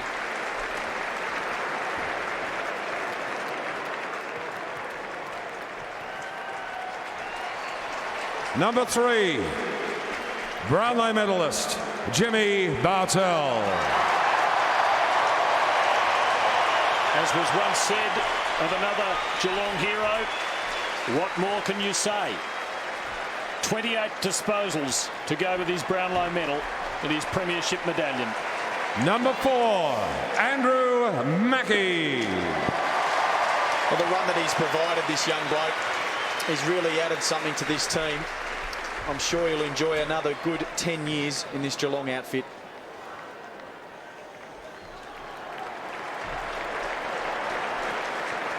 Number 6, Brad Otten. So popular with his teammates and his supporters. Been a wonderful player. Got his team into the grand final with his performance in the preliminary. And so good to see him being rewarded for the skills. Number and 8, the attitude. Josh Hunt. The boy from Mildura had his doubters, but he's a premiership player. 15 disposals today.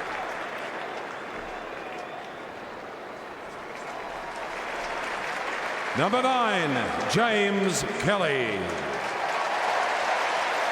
One of a band of talented young midfielders who started in 2002 with Ablett and Bartel. Very competent performance today. 20 disposals. Number 11, Joel Corey. Well, Corey is the centrepiece of this magnificent midfield. He gets lost in the Ablett and Bartel, but he has been absolutely fantastic this year. Had another outstanding game with 25 possessions.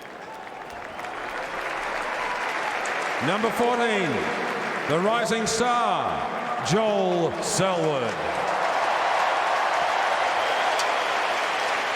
Modest, skillful, team-oriented. Joins his brother as a premiership player.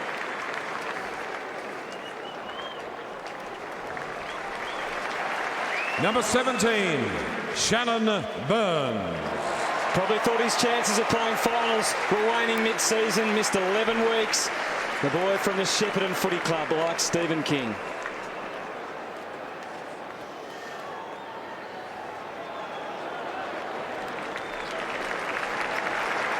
Number 20, the Norm Smith medalist, Steve Johnson. It is almost the ultimate story of football redemption. Banished by his teammates after straying once too often. 23 disposals, 4 goals and a Norm Smith medal on the big day.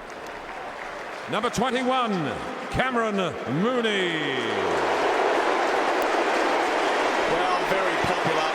Here's the barometer of this team. The energy and enthusiasm he brings to this team takes them to another level, and has had an absolutely magnificent season and a great grand final. Number 23, Nathan Ablett. Well, what a thrill for the young Ablett. 3 goals. He's going to get better and better, and what a wonderful way to start your career being a premiership player. Number 27, Matthew Stokes. He was a very highly rated junior. Wasn't drafted initially. Fought his way into AFL via the SANFL. Came back from the dead just about today. What a performance from Stokes. Number 29, Gary Ablett.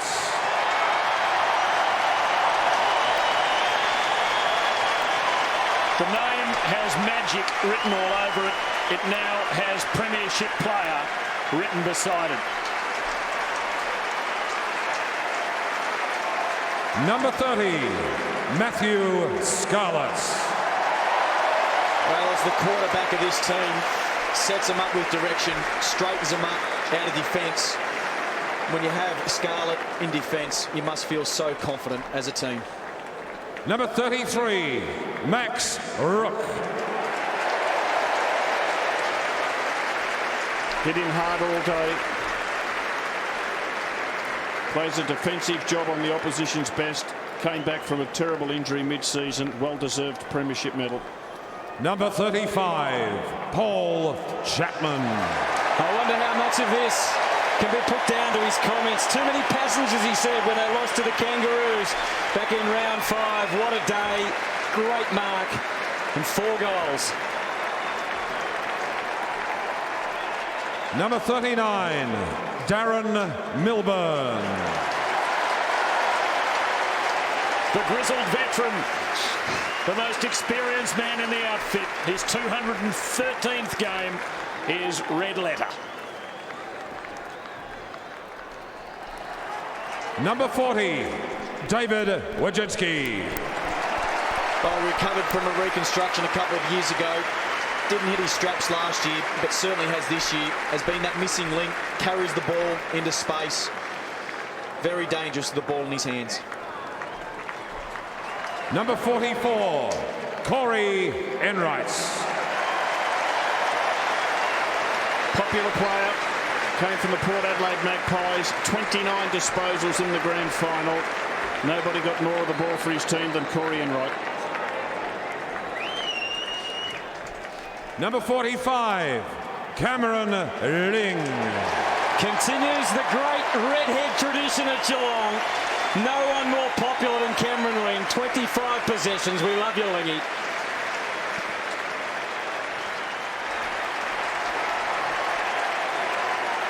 And now, the captain, number 2, Tom Harley.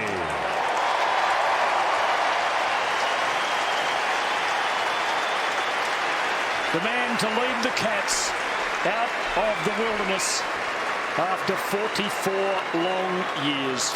The captain's curse that was with Geelong for so long is broken. Ladies and gentlemen, would you now please welcome 4-time premiership coach, the great Tom Hafey, to present the Jock McHale Medal to the coach of the 2007 Toyota AFL Premiership team, Mark Thompson.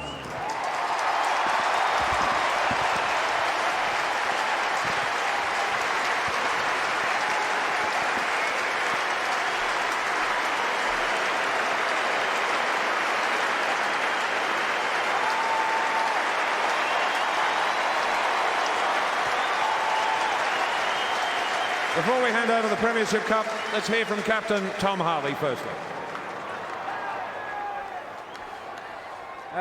Firstly, I'll thank Port Adelaide, former club. Had a great year, fantastic year. Should be proud of your efforts. To the AFL and this, all their major sponsors, to our sponsors, Ford. Don't really know what to say yet, but to our boys, it's been an amazing ride. What a turnaround from last year. To all the support staff, the club, and to our boys, I love you all. It's been a long ride, played with spirit, and we are Geelong. Thank you, Tom. Congratulations. Now let's hear from coach Mark Thompson. I'd also like just to thank Port Adelaide. Two best teams got to play off in the grand final, and you've had a fantastic year and you're a very good side, and I'm sure you'll bounce back. To everybody that works at the football club at Geelong, a big thank you. Thank you to the, especially the assistant coaches who are just marvellous staff to be involved with. Thanks to the AFL, the sponsors, and all our sponsors, and thank you to the players that represented our club today. You're now premiership players. Well done.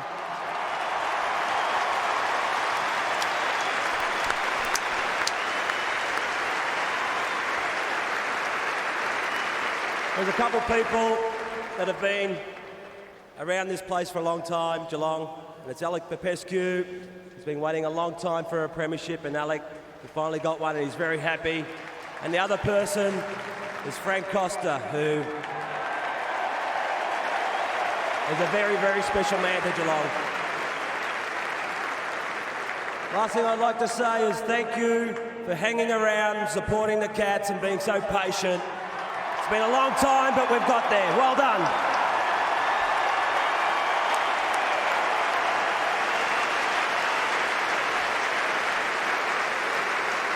Well, now, the moment you've been waiting for. We have much pleasure in inviting the captain of the 1963 Geelong Premiership team, Fred Wooler, to present the Premiership Cup to Captain Tom Harley and Coach Mark Thompson.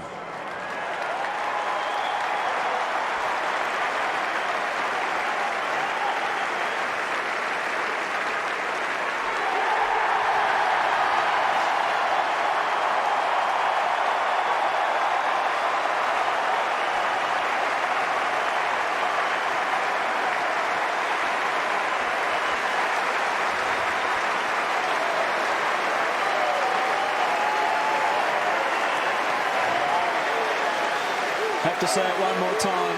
I see it, but I don't believe it. Oh, what a wonderful thing for Fred Waller. 44 years later, to stand on the dais and present the cup to another Geelong captain and coach. It rained goals, it's raining blue and white now.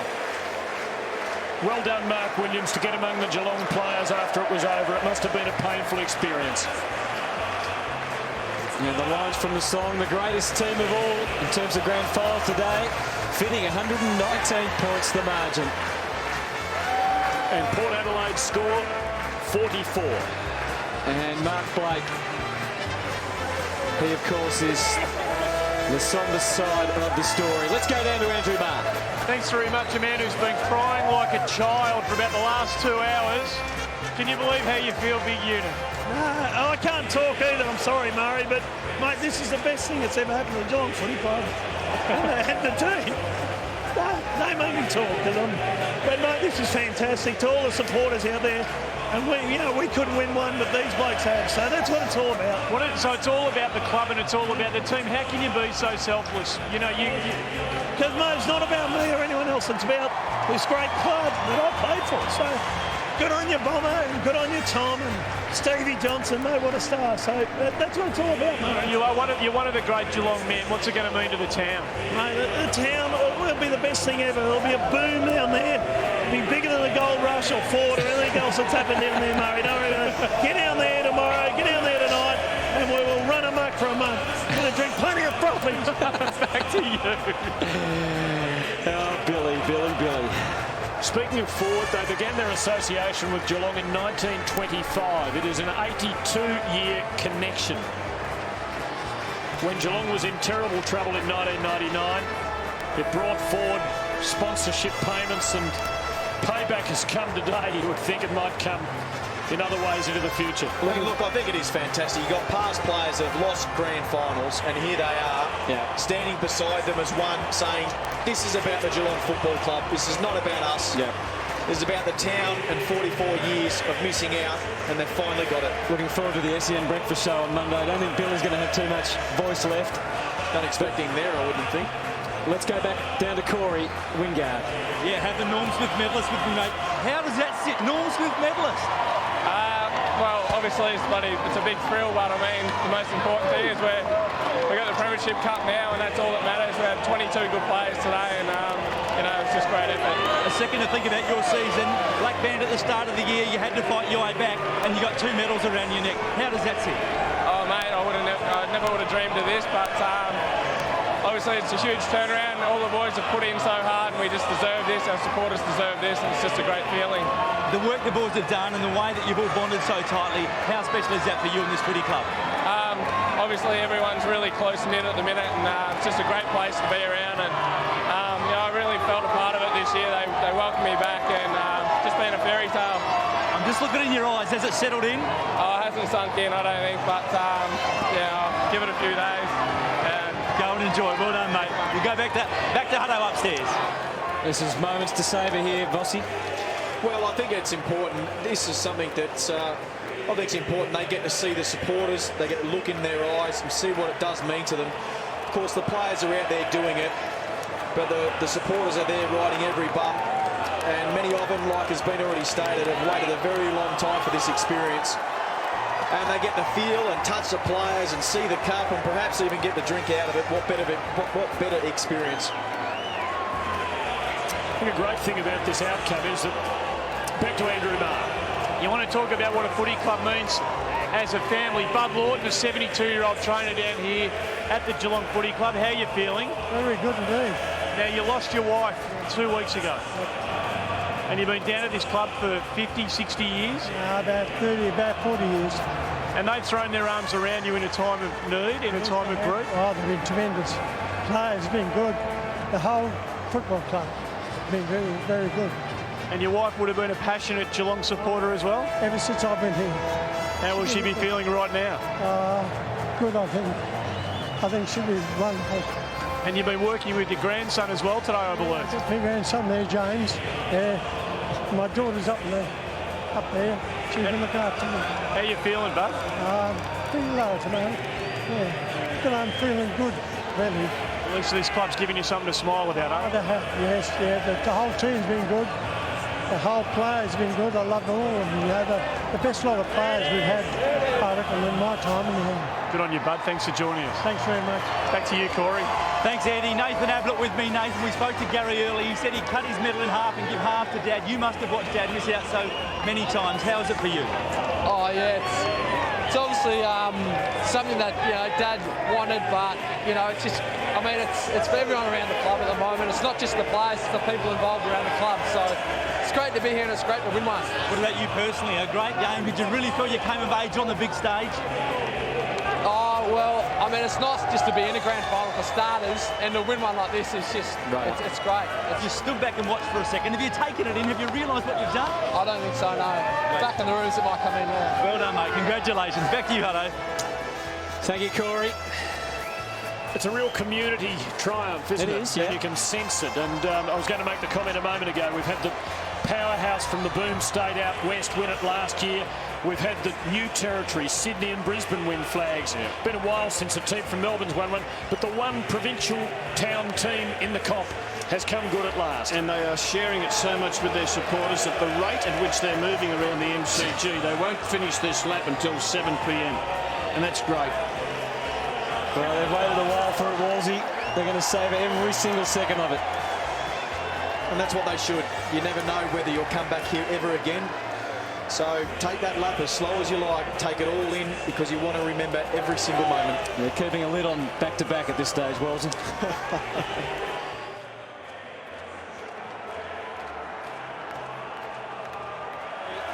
But as the Cats slowly wind their way and soak up the glory and the plaudits, we'll take a break.